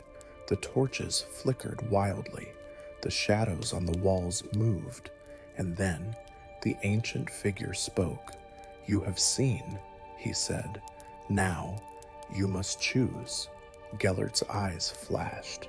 "Choose?" Albus swallowed. The figure inclined his head. "There are some who seek power for power's sake, and there are those who seek knowledge, not realizing it comes with a cost." His gaze flickered between them. "The spell you have just glimpsed is a fragment of a truth long forgotten, a truth that reshaped the very foundation of wizard kind." Albus felt his heartbeat quicken. Gellert's fingers curled into fists. "Then tell us," he demanded. The figure did not blink. "There are some doors," he said, "that once opened cannot be closed." Albus shivered. The torches dimmed further, and then suddenly the book snapped shut. The shadows in the chamber rushed inward, gathering around the figure, swallowing him whole. And as the last whisper echoed, the chamber collapsed into darkness. When Albus opened his eyes, he was back in Godric's Hollow, back in his room. The candle on his nightstand flickered softly, casting a golden glow over the parchment-strewn desk beside his bed. For a moment, he thought it had all been a dream. But then, he felt it, the weight, not of exhaustion, but of knowledge. A glance to his side, and there it was. The book resting upon his desk, as though it had always been there, and beside it, a single blackened page, the same page that had turned dark within the chamber. But now, the words had settled, clear, legible, waiting. Albus reached out, but stopped just short. A choice. The ancient figure had said it would come to this. Did he want to know? Did he dare? A knock at his door startled him. Gellert's voice came from the other side. Albus? Albus closed his eyes, took a breath, and made his choice. The pages of history would later tell of Albus Dumbledore, the wise, the powerful, the protector. But here, in the quiet of his room, at the very beginning of his journey, he was simply a boy who had seen something he was never meant to see, a boy who had made a choice, a boy who had begun to walk the path that would one day lead to the greatest battle of his life. And somewhere in the deep recesses of Hogwarts, the whispers continued, watching, waiting for the day when the book would be opened again and history would repeat itself. Beneath the ever-watchful moon, Godric's Hollow seemed to breathe with an ancient rhythm. The village had stood for centuries, a place where great wizards had lived and fallen, where magic ran deep beneath cobblestone streets and whispered in the air. But some secrets were buried deeper than others. Albus Dumbledore moved through the silent graveyard, his footsteps careful on the damp grass.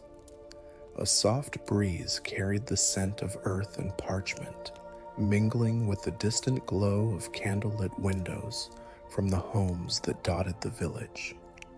He should have felt comforted by the familiar sights of his childhood, yet there was an unease growing in his chest. At his side, Gellert Grindelwald walked with the easy confidence of someone who had already decided the path forward. They had uncovered something older than Hogwarts, older than any spell they had read. But it was incomplete. The book they had found held fragments of lost knowledge, but its pages hinted at something greater, something waiting to be discovered. Albus exhaled slowly. He knew where they had to go. Godric's Hollow was more than a quiet wizarding village. It had always been a place of hidden knowledge, a sanctuary for those who sought power and wisdom beyond the reach of ordinary magic. And tonight, they would uncover a piece of it. The graveyard was still, save for the occasional hoot of an owl overhead. Albus and Gellert stopped before an ancient tombstone, its inscription worn away by time. But beneath the moss and fading letters, something else remained, an etching of a symbol neither of them had seen before. A triangle, a circle, a line, the Deathly Hallows. Albus felt his pulse quicken. He had studied this mark, heard whispers of its meaning, but never had he seen it engraved so deliberately, as though left behind for those who knew to look. Gellert stepped forward, brushing away the dirt with a careful hand. His breath was steady, his fingers trembling slightly as they traced the lines of the symbol. Then, without hesitation, he drew his wand. A whisper of incantation, soft, reverent. The ground shifted beneath them. A low rumble vibrated through the earth, dust rising in thin spirals as the stone slab before them trembled, then sank into the ground, revealing a staircase descending into darkness. Albus inhaled sharply. They had found it. Without a word, they stepped inside. The chamber below was nothing like the world above. Gone were the soft, rolling hills and warm candlelight of Godric's Hollow. Down here, magic felt heavier, denser. Walls lined with ancient runes flickered under the dim glow of enchanted torches. The air smelled of old parchment and stone, of secrets untouched by time. At the center of the chamber stood a pedestal and upon it, another book. Albus approached first, fingers grazing the leather cover.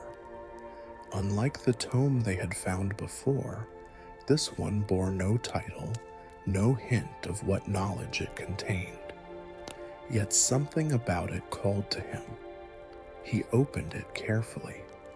At first, the pages were blank, but then ink began to form on the parchment, swirling into letters that arranged themselves before their eyes. Not in English, not in Latin, but something older, something lost to history. Gellert's breath was shallow beside him. "This is it," he murmured. "This is what we've been searching for." Albus didn't answer. He was reading, and with every word that revealed itself, he felt the weight of something vast and powerful settling upon his shoulders. This was knowledge forbidden even in the greatest wizarding archives. Knowledge that had been erased from time itself, and now it was theirs. The room around them seemed to shift, as though reacting to the presence of the book. The air grew thicker, charged with an unseen force. Then, without warning, a voice, but spoken aloud, but whispered into the very fabric of their minds, "Who seeks the lost wisdom?" Albus stiffened. He could feel the magic curling around them, waiting, expecting. This was no ordinary book, no simple repository of spells. It was guarded. It would not yield itself so easily. Gellert met his gaze, excitement flickering in his storm-gray eyes. "Answer it," he said. Albus hesitated. Then carefully, he spoke. "We seek the truth." The silence deepened. The torches along the walls burned brighter, then dimmed. To seek the truth is to bear its cost. The book flipped open on its own, pages turning rapidly until it settled on a single spell. Albus and Gellert leaned in. The words were delicate, barely legible, written in an ink that shimmered like liquid silver. Gellert's hand moved before he could stop himself. He traced the spell with his fingertips, lips parting as though he could already feel the power contained within it. "This magic," he whispered, "it's—" Albus knew what he was thinking. Dangerous, forbidden, unprecedented. But he also knew that Gellert had no intention of turning away. The book had tested them, and now it was offering them something in return, something few had ever possessed, a choice. Albus stepped back. He felt a strange tightness in his chest, something unspoken weighing between them. He could already see the road ahead, the path Gellert would take. He could feel the rift growing, like a crack in glass that had yet to shatter, and yet he could not stop this moment from unfolding. Gellert looked up, eyes alight with something unreadable. "Do you see?" he asked softly. "We are meant to do this. We were led here." Albus exhaled slowly. "That doesn't mean we should." Gellert smiled, but there was something sharp beneath it. "Ah, but that is where we differ, my friend." And with that, he reached for the spell. The air around them pulsed. The chamber itself seemed to hum. Albus knew, with unwavering certainty, this was the moment everything changed. The choice had been made, and history would never be the same. The pages of the book fluttered shut. The spell had been taken, the door had been opened, and somewhere, far beyond the chamber, the wizarding world was already beginning to shift. The underground chamber was heavy with silence.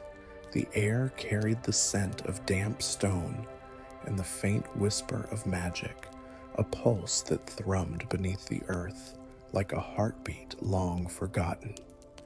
The torches along the walls flickered, their flames shifting as though responding to the weight of the moment. Albus Dumbledore stood at the edge of a discovery that would change everything. Before him, the ancient book of spells lay open on its pedestal, its delicate pages shimmering with ink that had not been read for centuries. It was more than just a book. It was knowledge erased from history. And yet, here it was, laid bare, waiting to be understood. At his side, Gellert Grindelwald's breath was shallow with anticipation. His fingers hovered above the delicate text, tracing the elegant strokes of a spell written in a language older than Hogwarts itself. "This is it," Gellert whispered, "the power we've only dreamed of." Albus did not respond. His blue eyes scanned the text, carefully absorbing the weight of the words. The spell was unlike any he had ever seen. It was no ordinary enchantment. It was not meant to defend, nor was it designed for mere convenience. This spell was meant to alter magic itself. Albus felt the depth of what they had uncovered settle into his bones. The book had led them here, not to bestow upon them a simple piece of knowledge, but to test them. And now, standing on the precipice of something vast and unknown, he realized the true nature of this discovery. This was not a treasure, it was a choice. The text shimmered as Albus read aloud, his voice barely above a whisper. To wield magic beyond the bounds of nature is to risk becoming more than human. His breath caught in his throat. The meaning was clear. This was a spell that defied the very laws of magic. It did not merely enhance power, it rewrote it. Gellert stepped forward, his voice filled with awe. "It means we could—" "Yes," Albus interrupted, his voice firm. "We could." The unspoken words lingered in the air between them. This spell, if cast, could reshape the very fabric of magic. It could unravel the limitations that governed wizards, bending reality in ways that no known spell had ever achieved. It was not merely forbidden, it was unnatural, and yet it had been written for someone to find. Albus's fingers trembled as he turned the page. The next inscription was a warning. To take this path is to leave behind the world as it was. A chill ran down his spine. The book was not offering knowledge, it was offering a decision. And in that moment, Albus knew why it had been hidden away for so long. The torches dimmed. The weight of the magic in the room was growing stronger, pressing against them like an unseen force waiting to be acknowledged. Gellert exhaled slowly, his gaze locked onto the spell as though it might vanish before his eyes. His fingers curled into a fist, and when he spoke, his voice was laced with something Albus recognized all too well: hunger. "This is what we were meant to find," Gellert murmured. "This is what we were meant to do." Albus turned to him, his expression unreadable. "And if we cast it? If we become something more than we are meant to be?" Gellert did not hesitate. His eyes gleamed with conviction. "Then we change the world." The words echoed through the chamber, absorbed into the stone, into the very magic that surrounded them. Albus's chest tightened. He knew Gellert's mind. He had seen this fire before. It was the same passion that had drawn him in, the same brilliance that had made him believe, if only for a time, that they could build something together.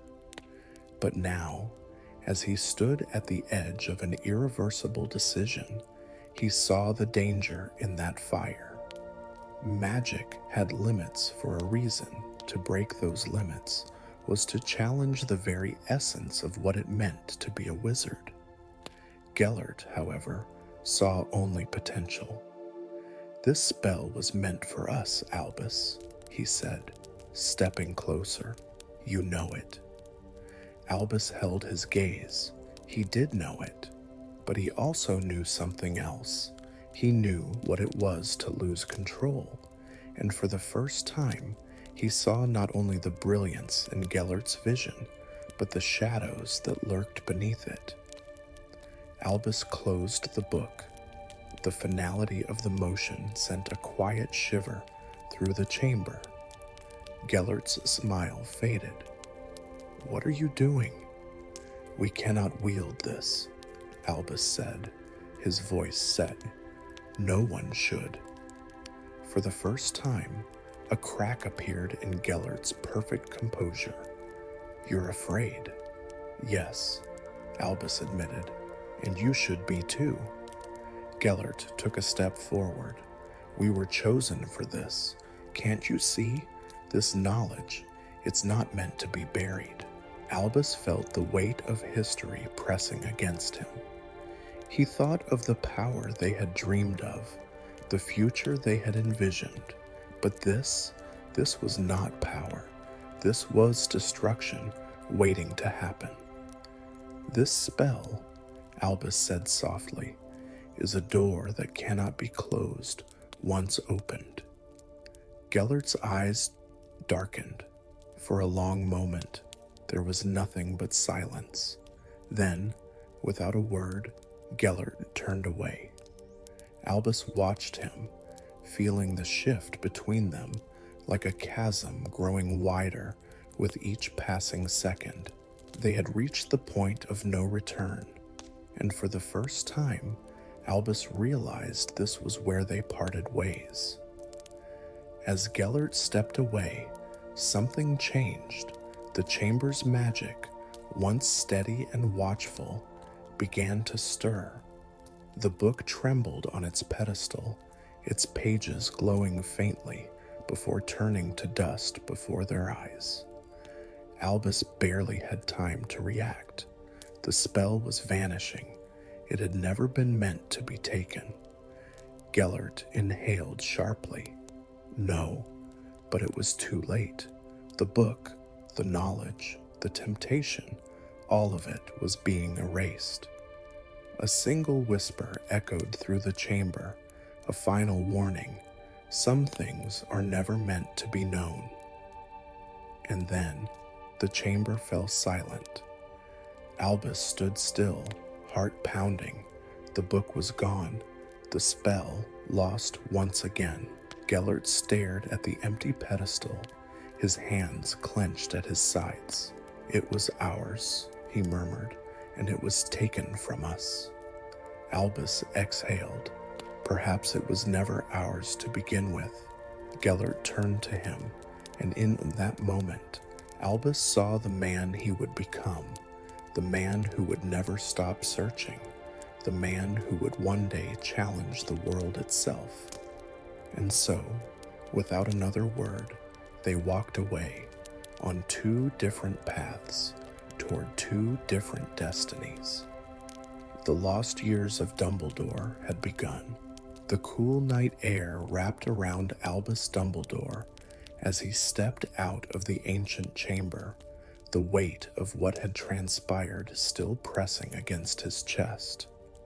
The underground passage was silent now, the magic within it settling, as if the castle itself had sighed in relief. The book, the spell, the temptation, all of it had been swallowed by time. Gellert Grindelwald walked ahead, his steps brisk, his mind clearly racing. He had not spoken since they had left the chamber. His usual sharp wit was gone, replaced by an eerie silence that spoke volumes. Albus let out a quiet breath, staring at the cold stone walls of the castle as they ascended. He knew this moment would remain with him forever, not just for what they had discovered, but for what had been lost.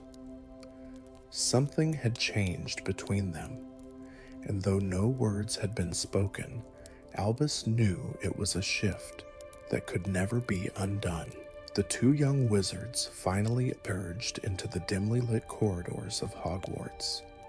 The torches flickered gently, their golden glow casting long shadows along the walls. Everything looked the same, but Albus knew it wasn't. Not anymore. They walked in silence, their footsteps barely making a sound against the stone floor. Gellert's face was unreadable. His sharp features were drawn in thought, his hands tucked into his robes, fingers twitching as if reaching for something unseen. Finally, he stopped. The candlelight danced in his eyes as he turned to face Albus. "You knew all along, didn't you?" His voice was soft, yet edged with something unreadable. Albus met his gaze. "I knew what we were searching for might come at a price." Gellert scoffed, shaking his head. "And yet, you still followed me." Albus gave a small, sad smile. "Because I believed in what we could discover, but some knowledge isn't meant to be wielded." There it was, the difference between them, laid bare. Gellert's jaw tightened, his fingers clenching at his side. That spell could have changed everything. Albus nodded. Yes, and that's exactly why it had to disappear. For a moment, neither of them spoke. The quiet between them stretched, thick with unspoken words, unsaid goodbyes. Then Gellert let out a low chuckle, though there was no humor in it. "You always were the cautious one, Albus." "And you," Albus said, his voice barely above a whisper, "were always willing to go further than I ever could." The air between them grew heavier. This was it. The moment where they became more than just friends, more than allies, more than two brilliant minds seeking the same truth. This was the moment where their paths began to diverge. The corridors of Hogwarts had never felt so empty. As they reached the stairway leading toward the common rooms, Albus slowed his steps, knowing instinctively that this was where they would part. Gellert turned to him one last time, his expression unreadable. "This isn't the end, Albus," he said, his voice steady. "You and I both know that." Albus swallowed. "No," he admitted, "but it is the beginning of something else." A flicker of something passed through Gellert's gaze. Then, without another word, he turned and walked away. Albus remained still, listening to the sound of his footsteps fading into the distance. The weight of the night pressed down on him, settling into his bones. He had lost something tonight. Not the spell, not the knowledge, something far more personal, a friendship, a dream, a future that could have been. Albus continued walking, his mind filled with unspoken thoughts. He had always believed that knowledge was meant to be sought, that magic was meant to be explored, but tonight had shown him something else. Magic without restraint was dangerous. Knowledge without wisdom could become a weapon, and power in the wrong hands. He shuddered. He would never let it come to that. As he reached his dormitory, the soft candlelight of Hogwarts surrounded him, its glow warm, familiar. It was a quiet reminder that despite everything, the castle still stood, and so did he. As Albus lay awake that night, staring at the enchanted ceiling above his bed, he realized something. Tonight had not been about what was lost. It was about what had been learned. One day, he knew, his path would cross with Gellert's again. One day, their choices would lead them back to one another. But until then, Albus had made his choice, and no matter what the future held, he would hold on to it, because some secrets were never meant to be uncovered, and some friendships were never meant to last forever. The night stretched over Hogwarts like a velvet curtain, its stars gleaming softly above the castle's spires. Albus Dumbledore sat by the window of his dormitory, the weight of the evening settling upon him. The cool glass against his fingers grounded him, a quiet reminder of where he was, where he had always belonged. The world outside seemed so vast, the sky endless, yet within these castle walls he had uncovered truths that would shape him for years to come. He had seen the brilliance of magic, the lure of power, and the delicate balance between wisdom and ambition. Tonight had been a turning point, one that would not soon fade. A soft knock on the door pulled him from his thoughts. His younger brother, Aberforth, stepped inside, his expression laced with something unspoken. He didn't ask where Albus had been, nor did he demand explanations. Instead, he simply sat beside him, looking out at the night sky. "You've been quiet," Aberforth murmured after a while. Albus gave a small smile. A lot to think about. A comfortable silence stretched between them, the kind that only existed between brothers who had seen each other at their most vulnerable. "Whatever it is," Aberforth said finally, "you'll figure it out." There was no judgment in his voice, no demand for answers, just the quiet reassurance that no matter the burden, Albus was not as alone as he sometimes felt. Albus sighed, the tension in his shoulders easing just a little. Perhaps not all was lost. Perhaps, even in the weight of secrets, there was still a path forward. As Aberforth left, Albus remained at the window, watching as the first hints of dawn touched the sky. The horizon was painted with shades of gold and blue, a quiet promise of new beginnings. The choices he had made tonight would shape his path in ways he could not yet see. The knowledge he had gained would remain with him, a guiding force in the years to come. But for now, he let himself exist in this quiet moment, allowing the castle's familiar warmth to surround him. Tomorrow, the world would continue moving, and so would he. Because no matter the past, no matter the burdens carried, there was always the promise of tomorrow.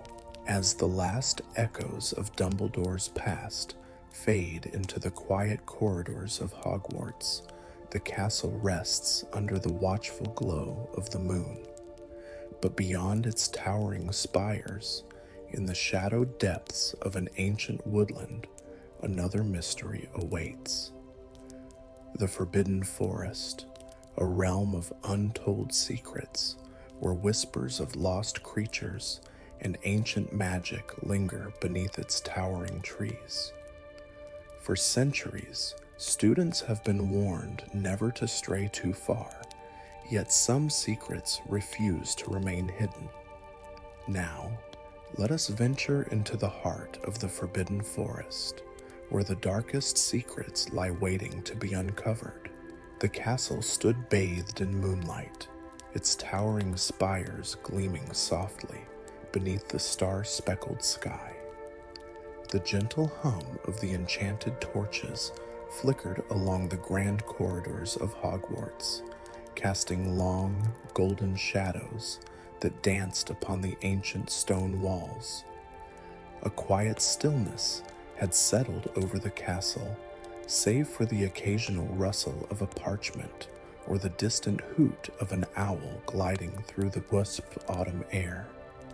Beyond the warmth of the castle, past the vast rolling hills and the glistening black lake, lay the Forbidden Forest, a place steeped in mystery, whispered about in hushed tones within the common rooms, and strictly off-limits to wandering students. Its towering trees swayed with an eerie grace, their ancient boughs sheltering untold secrets beneath a dense canopy. The deeper one ventured, the more the air shimmered with an unseen force, thick with a strange magic that seemed to watch and whisper in the wind. It was a night unlike any other, a night when the forest called softly to those who dared to listen. The creatures that lurked within its shadows stirred under the moon's glow, hidden beneath layers of mist and mystery. It was a night when stories from old wizarding lore flickered to life in the hush of the woods, where unseen eyes observed the world beyond their tangled domain. But this story does not begin in the darkness of the forest. It begins within the walls of Hogwarts, in the cozy embrace of the Gryffindor common room, where the fire crackled warmly in its hearth. The plush armchairs, worn from years of whispered conversations and late-night musings, sat in a familiar arrangement. The glow of the enchanted flames bathed the room in hues of amber and gold, their warmth wrapping around the few students who remained awake, their eyes heavy with the weight of the day. In the farthest corner, by a towering bookshelf filled with magical tomes, sat Harry, Hermione, and Ron, their whispered voices barely rising above the rhythmic flicker of the flames. The Forbidden Forest had been the topic of many conversations before, but tonight felt different. Tonight, the air carried an unfamiliar weight, as though the very walls of the castle were holding their breath. "Have you ever wondered," Hermione murmured, her fingers tracing the edge of an old leather-bound book, "what secrets still lie hidden in the Forbidden Forest? Not just the creatures we know of, but the ones that remain unspoken, lost in time?" Ron shifted uneasily in his chair, his gaze flickering toward the high windows where the moonlight gleamed against the glass. "If something's been hidden for this long, there's probably a reason no one's ever found it," he said, though his voice lacked conviction. Harry leaned forward, his gaze steady. There had always been something about the Forbidden Forest, a mystery greater than what had been taught in classes, something just beyond reach, waiting to be uncovered. Outside, the wind whispered through the towering trees, rustling the leaves like a secret carried through time. A distant sound, soft, almost melodic, drifted through the night air, barely perceptible.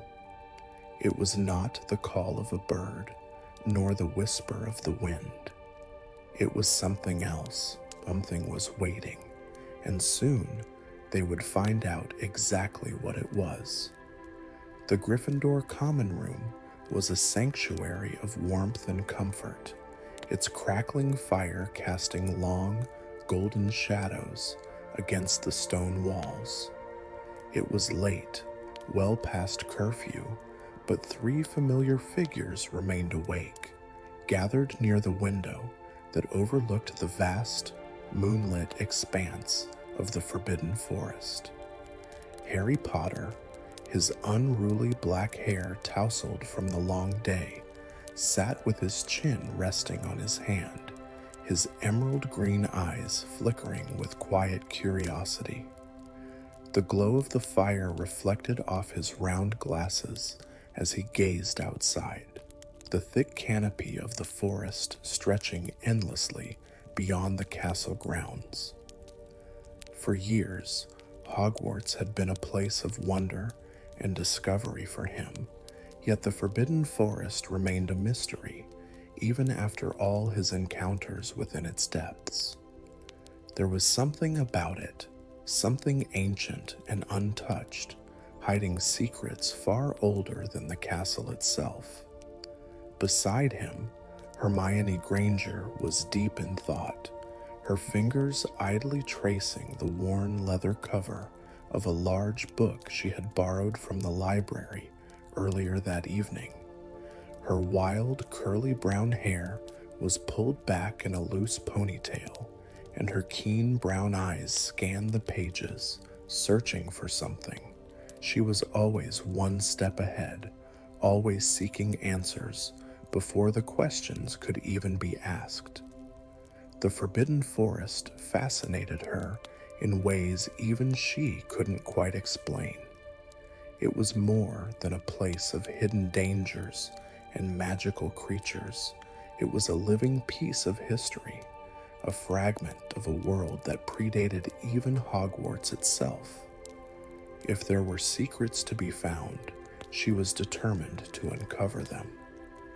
Across from her, Ron Weasley sat sprawled in his chair, arms crossed, his freckled face lit by the fire's glow. He wasn't exactly eager to go poking around in the depths of a cursed forest, but years of friendship had taught him that once Harry and Hermione got an idea in their heads, there was little hope of talking them out of it.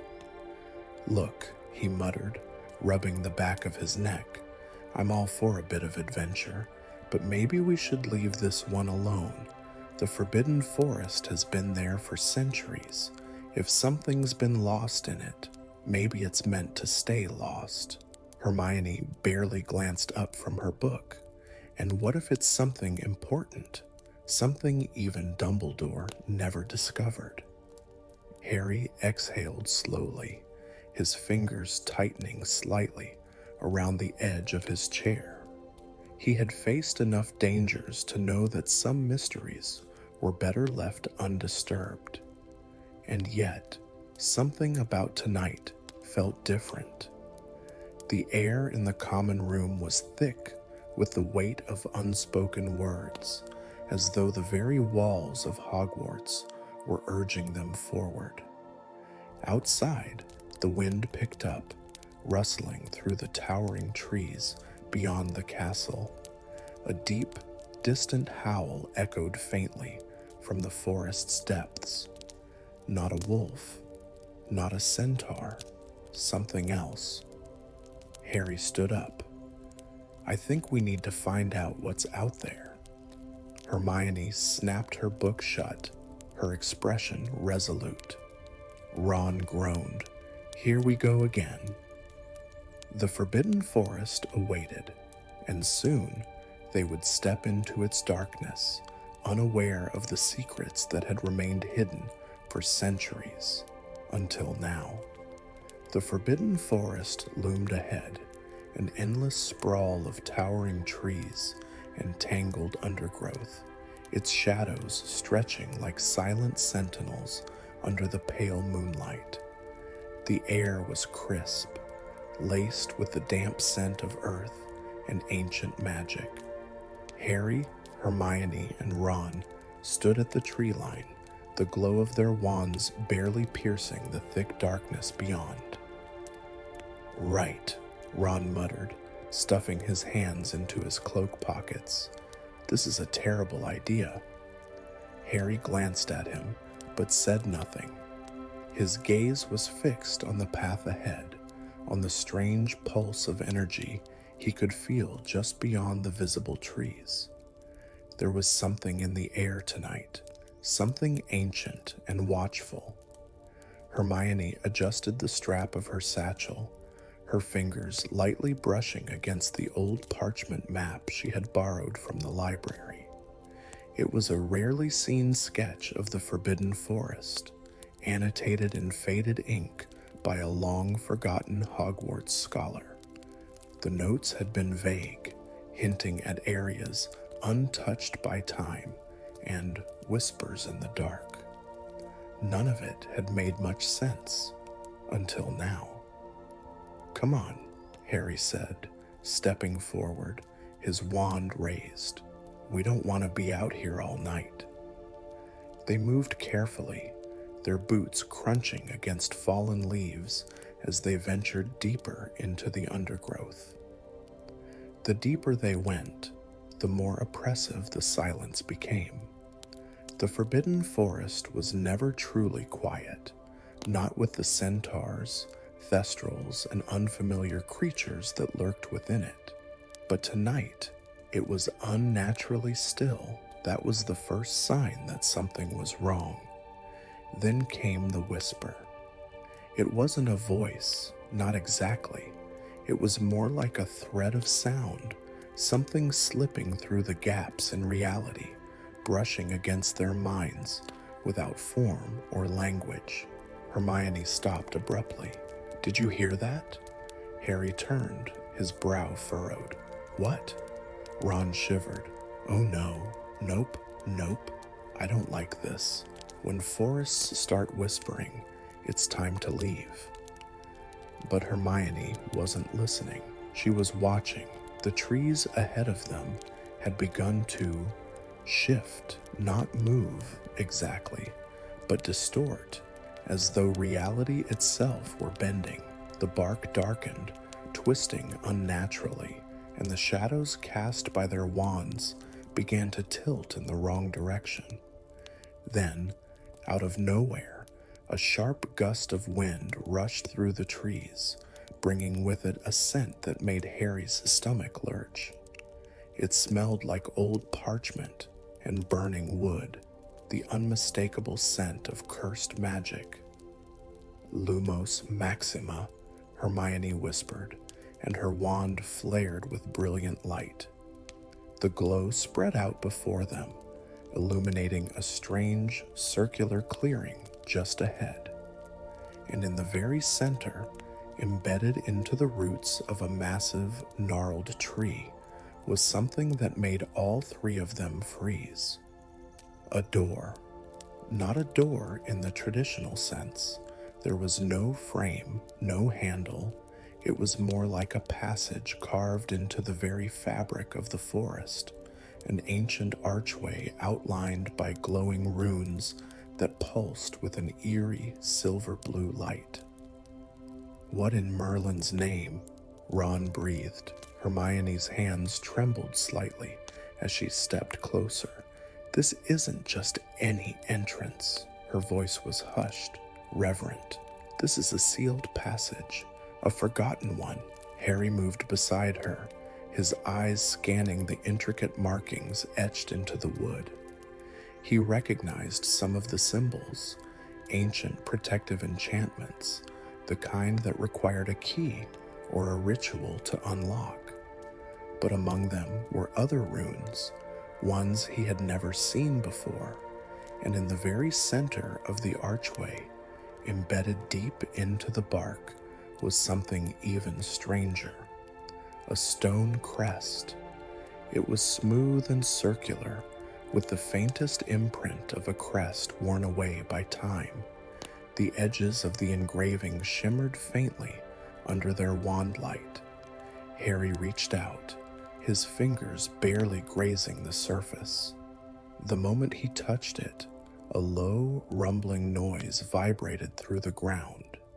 The door reacted. The glowing runes ignited with a sudden, blinding brightness, and the tree's branches creaked and shifted as if the entire forest had suddenly awakened. The wind picked up again, swirling in unnatural patterns, whipping at their cloaks. Hermione stumbled back. "Harry, I don't think we should—" But it was too late. The moment Harry made contact with the crest, a surge of magic pulsed through the clearing, rushing through the ground like ripples on water. The air shimmered, and for a brief moment, everything around them blurred, and then the door began to open. It didn't swing wide like a normal door. Instead, it peeled back as if the wood itself was unraveling, revealing an impossibly dark void beyond. The whispering sounds grew louder, filling their ears, forming half-spoken words in a language none of them recognized. Harry's scar tingled. It wasn't painful, but it was enough to make his pulse quicken. Something was calling from beyond that passage, something old, something forgotten. Then, just as suddenly as it had started, the whispering ceased. The door was fully open now, revealing a descending stone staircase winding downward into the depths of the Forbidden Forest. Ron took a step back. Absolutely not. Hermione, however, was already pulling out her notes. If this passage exists, it means there's something inside that's been hidden for centuries, maybe even since the Founders. Harry took a deep breath. His heart was pounding, but he knew there was no turning back now. The air beyond the threshold felt different, not exactly cold, but charged with something unexplainable. He stepped forward, gripping his wand tightly, and without another word, they descended into the unknown. The descent into the hidden passage was silent, save for the muffled sound of their footsteps against the ancient stone steps. The air grew thicker, damp with an almost unsettling stillness, as though it hadn't been disturbed in centuries. Their wand light barely stretched beyond a few feet, swallowed by the inky darkness pressing in from all sides. Harry led the way, followed closely by Hermione and Ron. Each step downward felt like stepping into another era, a place untouched by time, where magic thrived in its rawest and most mysterious form. "I don't like this," Ron muttered, his voice hushed as if afraid to wake something lurking in the dark. "Why is it always stairs leading somewhere creepy?" "No one's been down here for a long time," Hermione said, running her fingers along the carved runes embedded into the walls. "These markings, they aren't just decorative, they're protective." Harry glanced back. Protective against what? Hermione hesitated. Something ancient. That was when it happened.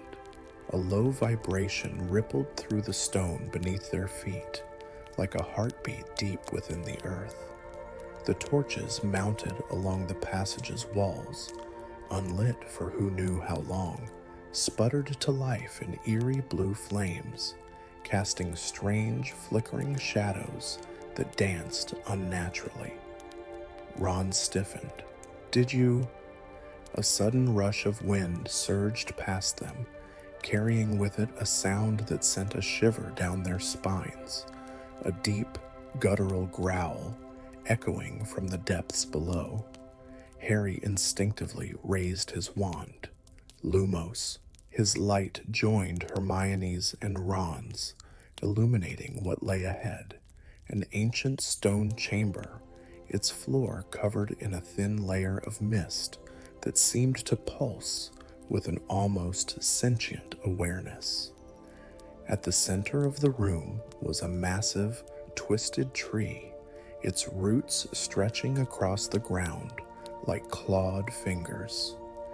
Embedded within its trunk was an ornate silver dagger, its blade glowing faintly with an otherworldly light.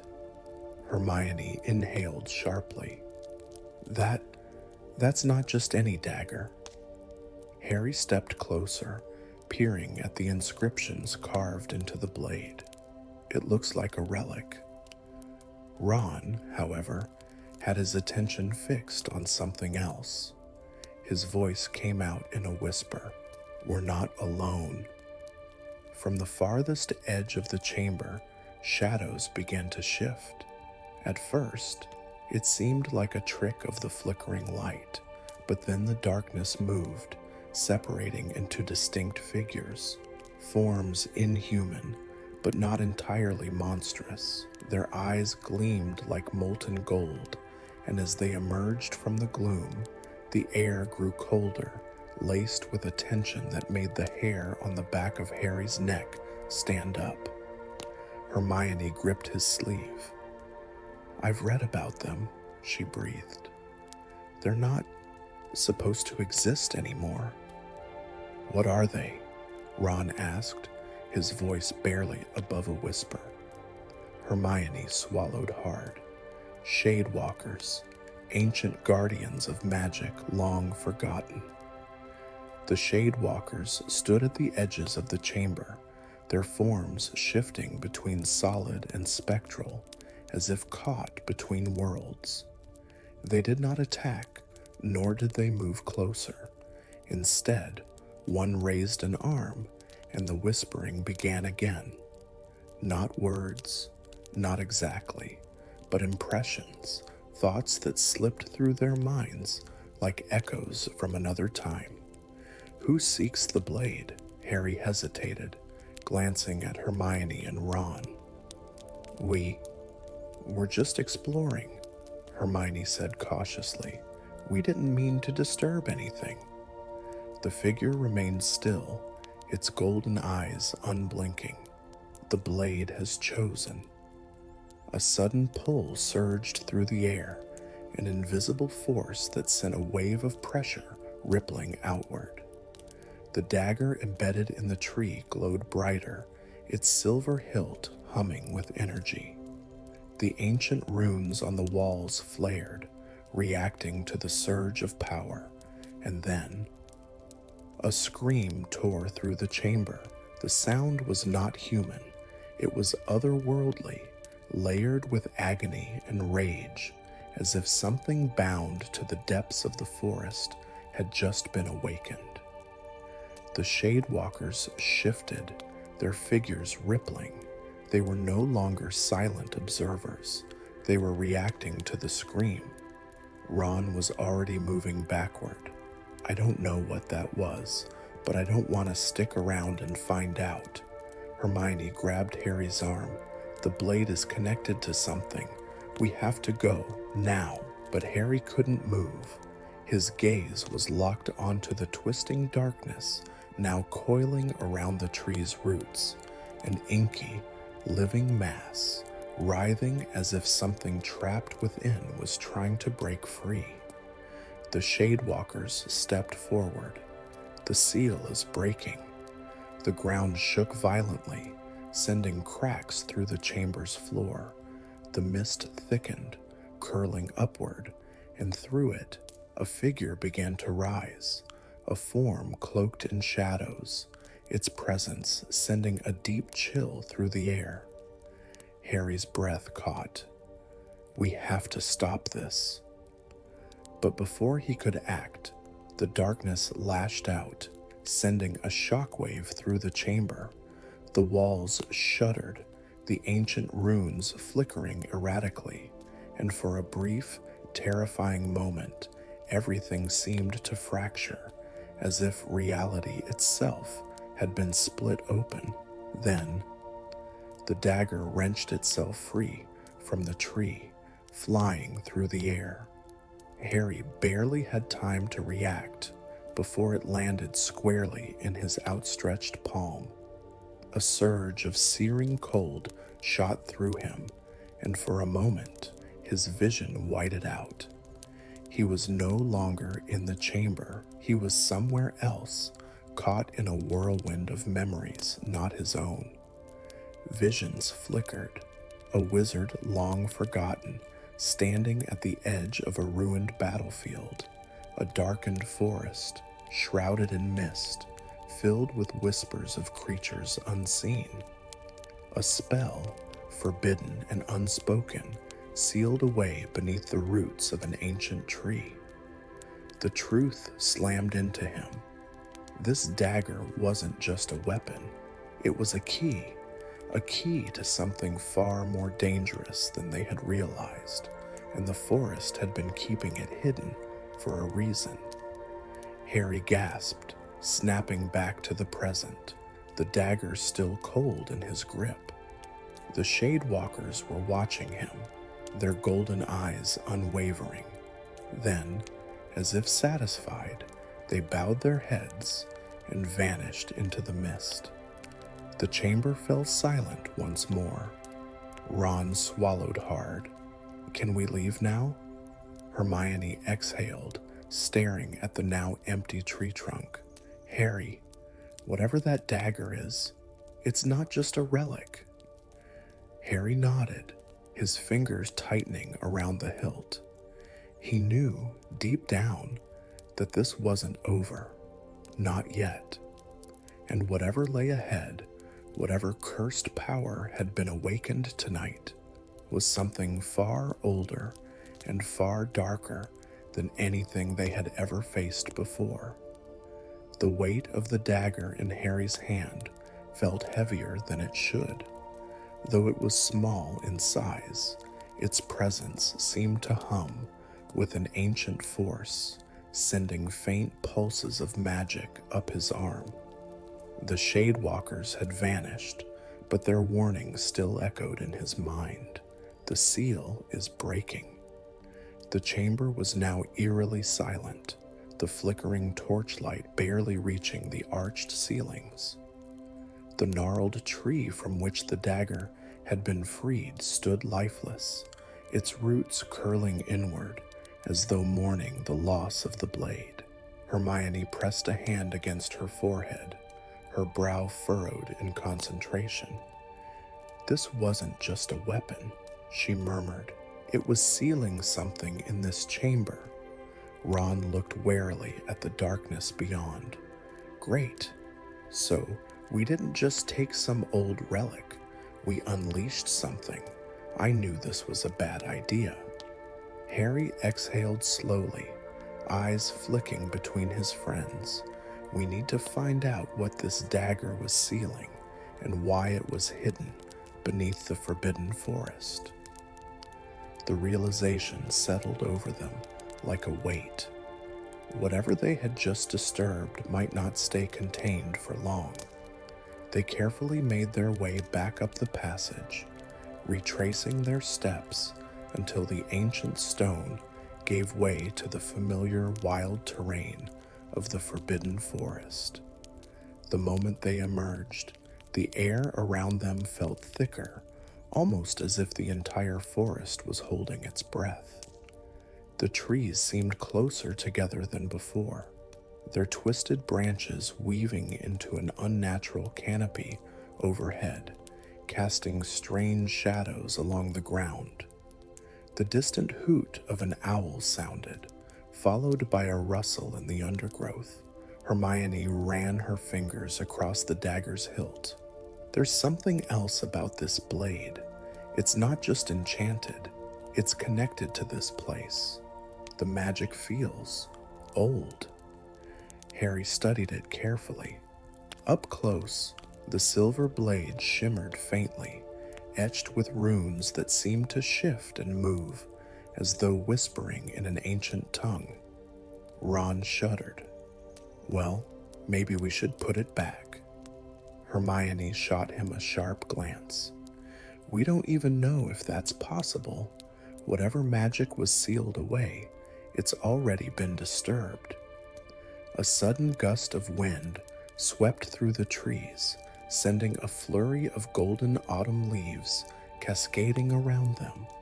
But there was something strange about it. The wind carried a whisper, not a sound of the leaves rustling, nor the distant calls of nocturnal creatures. This was a voice, just at the edge of hearing, indistinct, calling. Harry turned sharply, Did you hear that? Hermione's face had gone pale. Yes. Ron swallowed hard. Oh, come on. Please tell me that was just the wind. But before anyone could answer, the whisper shifted into a growl, low, guttural, close. They froze. The trees no longer felt empty. Something was watching them. A flicker of movement between the shadows made Harry instinctively grip his wand tighter.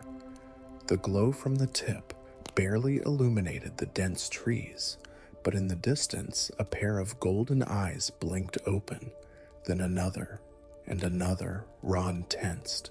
Tell me those are friendly eyes. Hermione inhaled sharply. No, those belong to... A massive figure emerged from the trees, a shadowed creature, fur matted and dark as the night, with twisted horns curling from its head. It was larger than any wolf Harry had ever seen, its pupilless golden eyes locked on them with an intensity that sent a chill down his spine.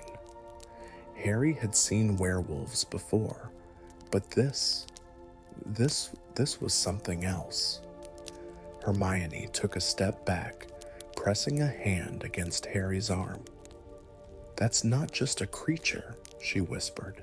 It's been cursed. The beast growled, stepping forward slowly, its movements fluid, almost unnatural. The air around them felt charged, as if the creature itself carried a magical presence. Then, another pair of eyes appeared in the darkness, and another, more figures emerged, silent and waiting. Some bore the marks of curses, their fur darkened with unnatural streaks of ashen gray, their movements almost distorted, as though they did not fully belong in this plane of existence. Hermione turned to Harry. We need to move, now. Ron didn't need any further convincing. Agreed. They slowly stepped backward, their wands raised, moving carefully so as not to provoke whatever dark creatures had gathered before them. Then, the leader, the massive horned beast, snarled, a single step closer, a challenge. Harry's grip on the dagger tightened, and for a brief second, he swore he felt something pulse within it, like a heartbeat answering the creature's call. The runes on the blade glowed faintly, and as they did, the creatures stilled, not in fear, in recognition. Hermione exhaled sharply. They're reacting to the dagger. Ron looked between Harry and the creatures. What does that mean? Harry met the beast's gaze. I think this dagger doesn't just seal things away, it controls them. The horned creature tilted its head slightly, then let out a low, guttural snarl. The others stepped closer. Hermione shook her head. Harry, if that's true, then this magic is far older than Hogwarts itself. Ron took a sharp breath. So, we're carrying around something that could possibly control what? Dark creatures? Cursed beings? The reality of it hit them all at once. This wasn't just a lost relic. This dagger had the power to bind creatures, control curses, maybe even unleash them. Harry swallowed, and I think whoever sealed it away didn't just want to protect the world from whatever's inside this blade. Hermione finished the thought. They wanted to protect the blade from the wrong hands. The creatures, cursed beings that should not exist, stood before them, waiting, as if they were expecting Harry to make a choice. For a heartbeat, the air was silent. Then the horned beast let out a slow, low growl, a sound that sent vibrations through the ground before turning. The others followed, one by one, They vanished into the depths of the forbidden forest, disappearing into the shadows as if they had never been there at all. Hermione exhaled in a shaky breath. They're leaving? Ron shook his head. No, they're waiting. Harry ran his fingers over the dagger's hilt, feeling the faint energy coursing through it. Whatever he had awakened tonight, it wasn't over. They had stepped into a story far older than themselves. And the Forbidden Forest? It had only just begun revealing its secrets. The air in the Forbidden Forest was charged with something unseen, a presence that lingered just beyond the reach of their wands' glow. The moment the cursed creatures had retreated into the depths of the forest, an eerie silence had settled over the clearing, as if the very trees were waiting, listening. Harry, Hermione, and Ron stood motionless. The ancient dagger in Harry's grip pulsed faintly, its silver runes glinting in the dim light.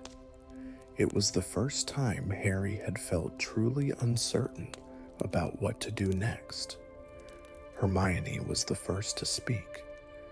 They didn't just leave, they were obeying something. Ron exhaled, rubbing his arms as if shaking off an invisible chill. And we're supposed to just accept that? That the moment we touch some creepy artifact, a bunch of cursed creatures start treating us like their next leader? Harry's fingers tightened around the hilt. No, we need to figure out why.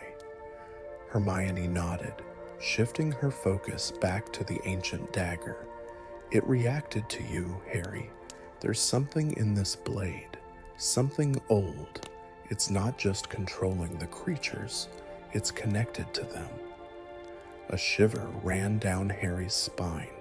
Connected, the forest loomed around them, dark and ancient, each towering tree hiding secrets within its twisted roots. The ground beneath them was soft with fallen leaves, but somewhere ahead, the land dipped downward into deeper shadows. The creatures had gone that way, and so should they. They moved carefully, deeper into the forbidden forest, their steps light against the damp earth. The sound of distant creaking branches and unseen wings fluttering above made Ron grip his wand tighter. You know, he muttered, stepping over a tangle of roots. This is exactly the kind of thing we don't need to be doing. Hermione rolled her eyes. Ron, we need answers. The creatures knew something about this dagger. We have to keep going. Harry kept silent. His gaze remained fixed ahead on the ever-narrowing path. The deeper they went, the more the trees changed, their bark darker, their trunks twisted. Some had claw marks running down their sides, as if something enormous had scraped against them. And then the whispering started again, a soft, unintelligible murmur, like voices woven into the wind, the same sound they had heard before. Ron stopped in his tracks. Nope, I'm out. But before he could turn back, the ground shifted beneath them. The earth rumbled, and suddenly, the space between the trees wasn't empty anymore. Where there had been nothing but forest floor before, now lay a perfect circle of stone pillars, half buried in moss. They stood tall and ancient, their surfaces carved with faded symbols, runes, spirals, and sigils of unknown meaning. Some had deep gouges, as though something had tried to erase their markings. Hermione's breath hitched. These stones, they're enchanted. Ron took a wary step back. Brilliant. Another cursed thing. Harry approached cautiously. The dagger hummed in his grip, responding to something unseen. He stepped forward, and the runes on the nearest pillar flickered with ghostly blue light. "The dagger is reacting again," Hermione whispered. "It wants us to be here." Harry ran his hand over the cool, smooth stone, tracing the carvings. "I think these stones were part of some kind of ancient magic." Hermione was already studying the symbols more closely. "These aren't just protective, they look like—" Her voice faltered. "They look like binding runes." Ron's expression darkened. "Binding what?" Hermione met his gaze. Whatever magic was in this dagger, whatever creatures it controlled, these stones were meant to contain it. Harry exhaled, staring at the circle. "But the runes are broken. The creatures we saw, they weren't trapped anymore." A distant howl echoed through the trees, as if confirming his words. Ron swallowed. "Okay, so we now know that this dagger binds creatures, and the runes were supposed to keep that magic from getting loose, which means we have two choices." He held up his fingers. "One, we put the dagger back and hope whatever we did is undone. Or two, we figure out what's controlling these creatures and why they were being kept here in the first place." Harry hesitated. If the runes are already broken, putting the dagger back won't fix anything. Hermione nodded, glancing between the stones, which means we have only one real option. We have to go deeper. Ron groaned. "I knew you'd say that." A sharp rustling in the trees made them spin around. A shape moved through the shadows, but this time it wasn't hostile. A centaur, tall, his chestnut fur blending into the darkness, with a silver mane that shimmered in the moonlight.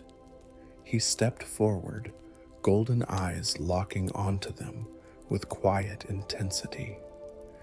"You walk in a place of old magic," he said, his voice deep and steady, "and you hold that which should have remained buried." Harry glanced at the dagger. "We didn't mean to take it, but now we need to know what it is." The centaur studied them, then looked toward the standing stones. "This place was once a sanctuary.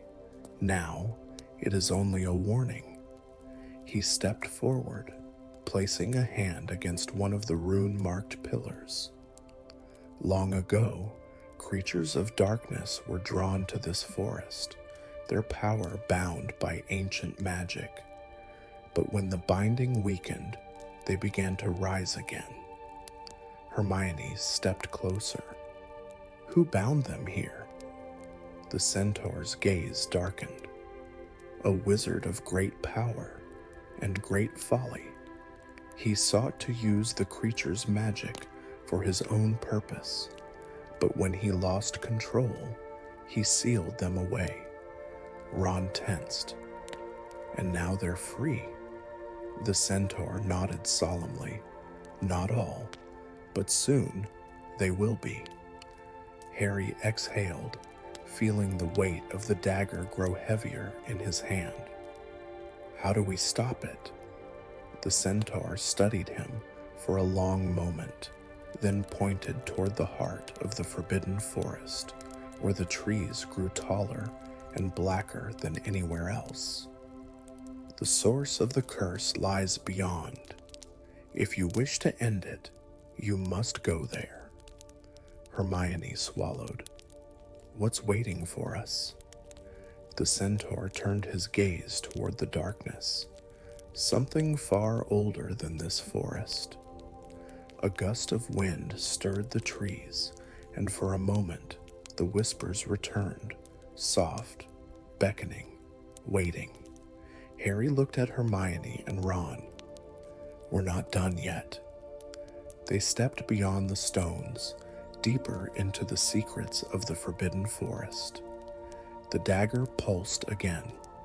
The story was far from over. The deeper Harry, Hermione, and Ron ventured into the Forbidden Forest, the more the air thickened with an almost tangible tension. The whispers had grown quieter, but the presence of something ancient and watching remained.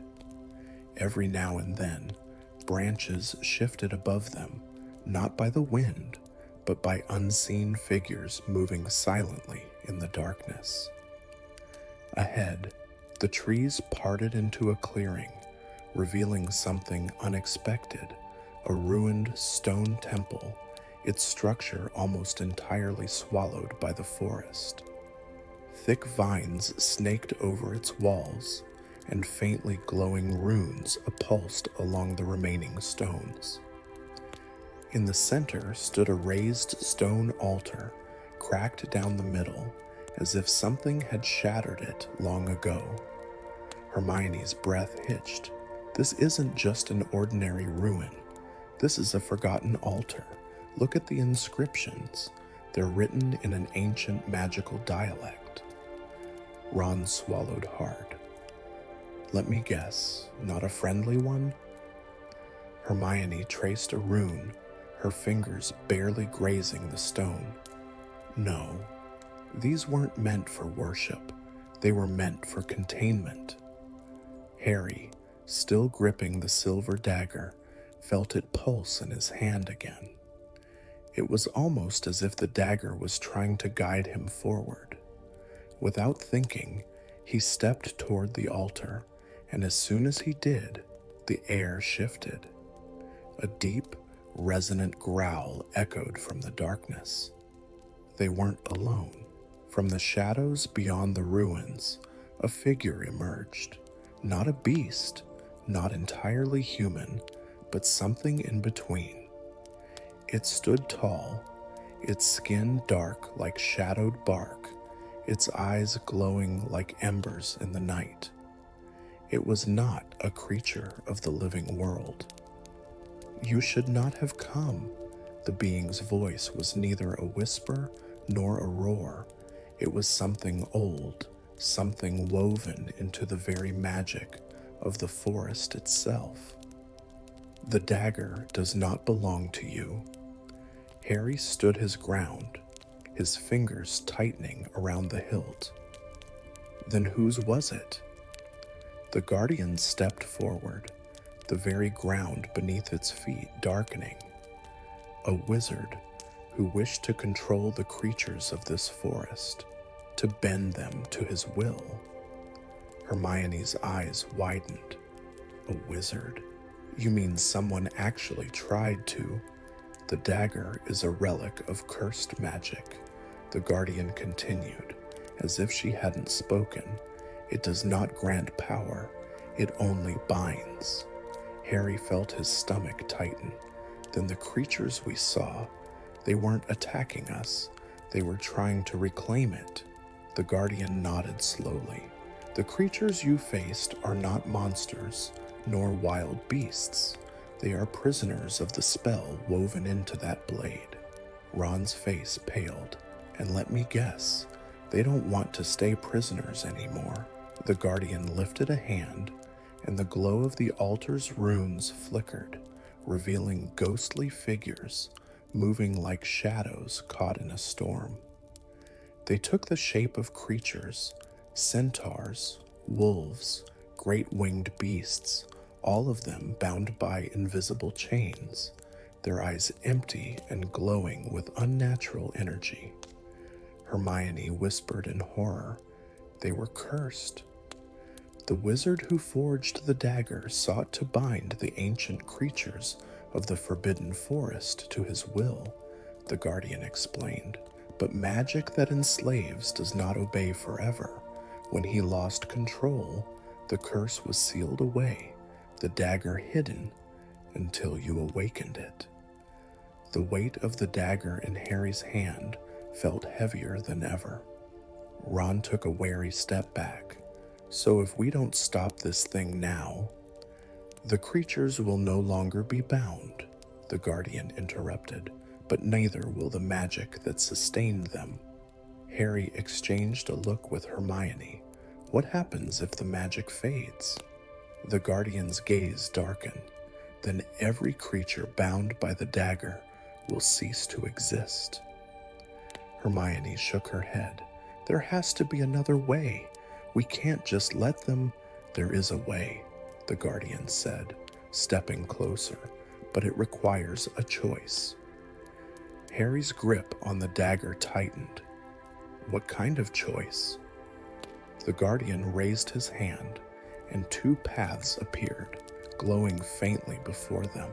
One path leads to release. You will shatter the dagger, breaking the spell, and every bound creature will be freed. But if you choose this path, the ancient magic will be lost. The creatures will roam freely, and the balance of the forbidden forest may be changed forever. The other path leads to containment. You may place the dagger back upon the altar, restoring the seal that bound them. The creatures will remain cursed, but they will not fade. Hermione's voice was soft, conflicted. Either we set them free and risk changing the forest's magic forever, or we leave them trapped in the spell's grip. Ron exhaled. Well, when you put it like that, both choices sound horrible. Harry looked between his friends, his chest tightening. Both choices were impossible. Both had consequences. He turned back to the Guardian. And if we do nothing? The air stirred, the whispers growing once more. Then the magic will unravel on its own, the Guardian warned, and the consequences will be far worse than either path. A crack echoed through the ruins. One of the altar stones split further, glowing fissures spreading across its surface. There wasn't much time left. Harry took a breath. His mind raced through every possibility, every consequence. But in the end, he already knew the answer. They had come here seeking the truth, not to steal, not to control, but to understand. And now, they had to set things right. He turned to Hermione and Ron. We have to free them. Hermione nodded, though her eyes were filled with uncertainty. If we do this, we might be changing things in ways we can't predict. Ron let out a slow breath. Yeah, well, nothing new for us, is it? Harry stepped forward, raising the dagger above the altar. It was time. As the blade descended, the ruins shook, the air hummed with power, and the whispers rose into a deafening chorus. They had made their choice, and now they would face the consequences. The Forbidden Forest's darkest secrets were about to be unleashed. As Harry, Hermione, and Ron watched, the silver dagger struck the altar with a final, decisive motion. The echoing hum of ancient magic filled the clearing, sending a pulse of energy rippling outward. The glowing runes along the ruins flared brightly, and for a moment, the entire forest seemed to hold its breath. Then, the dagger shattered. A blinding silver light erupted from the broken blade, shooting into the sky like a pillar of pure energy. The cursed bonds unraveled, and the eerie whispers that had haunted them faded into silence. The forest trembled, but instead of collapsing into chaos, it exhaled, a slow, deep release of tension that had lingered for centuries.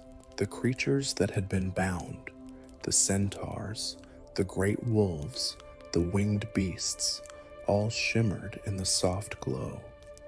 Their chains of magic dissolved, vanishing like mist in the morning sun. For the first time in an eternity, they were free. One by one, the spectral figures turned toward Harry, their eyes filled with something he couldn't quite define. Gratitude, relief, perhaps even sorrow. Then, just as silently as they had appeared, they faded into the darkness of the forbidden forest, their presence no longer twisted by the spell that had enslaved them.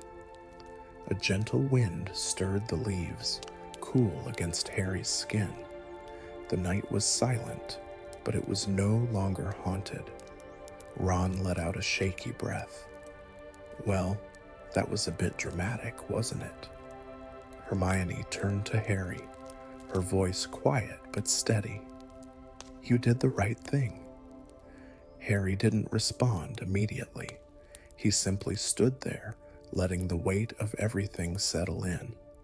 The dagger was gone, the magic was broken, and the creatures were finally at peace.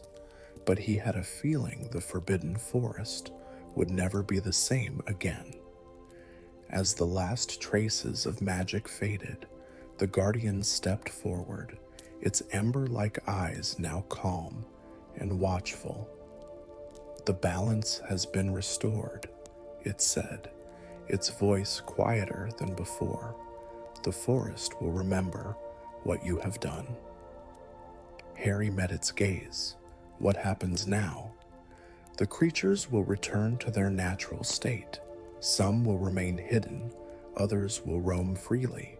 The forest will decide. Ron crossed his arms. And what about that wizard who caused all this in the first place? The one who created the dagger? The Guardian's form flickered slightly, its expression unreadable. His name is long forgotten. His magic, too, has now faded. His story is no longer one of power, but of warning. Hermione nodded, her voice soft. Magic that enslaves always has consequences. The Guardian inclined its head. Indeed, you have done what many could not. You have freed them, not for power, but for justice that will be remembered. With those final words, the Guardian took a step back. The air shimmered around it, and before their eyes, it simply dissolved into the night, like a shadow returning to its rightful place. The three of them stood in silence for a long moment, before Ron finally groaned, rubbing his arms. All right, can we please get out of here before something else decides to test us? Hermione chuckled softly, shaking her head. Come on, let's go. They turned away from the ruins, the forest path now clearer, no longer shifting and twisting to trap them. The trees were still dark, their branches stretching overhead, but something had changed. The air was lighter, the weight that had pressed against their chests was gone. As they walked back toward the edge of the forbidden forest, the castle's warm, golden lights finally came into view, gleaming like a distant sanctuary. Ron sighed in relief. I have never been happier to see Hogwarts. Harry, still quiet, cast one last glance over his shoulder. The ruins were barely visible now, hidden within the depths of the trees. The dagger was gone, the spell was broken, and whatever had haunted these woods for centuries was at rest. As they crossed the threshold back into Hogwarts grounds, the night remained still, peaceful, as if the forbidden forest itself was finally sleeping once more. They had ventured into one of the darkest secrets of the castle's history, and against all odds, they had made it back home.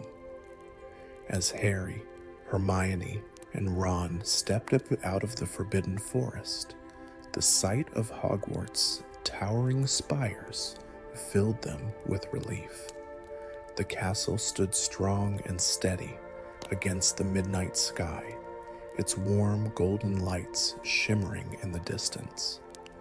After the eerie whispers and the shifting shadows of the forest, it felt like a beacon of safety and home.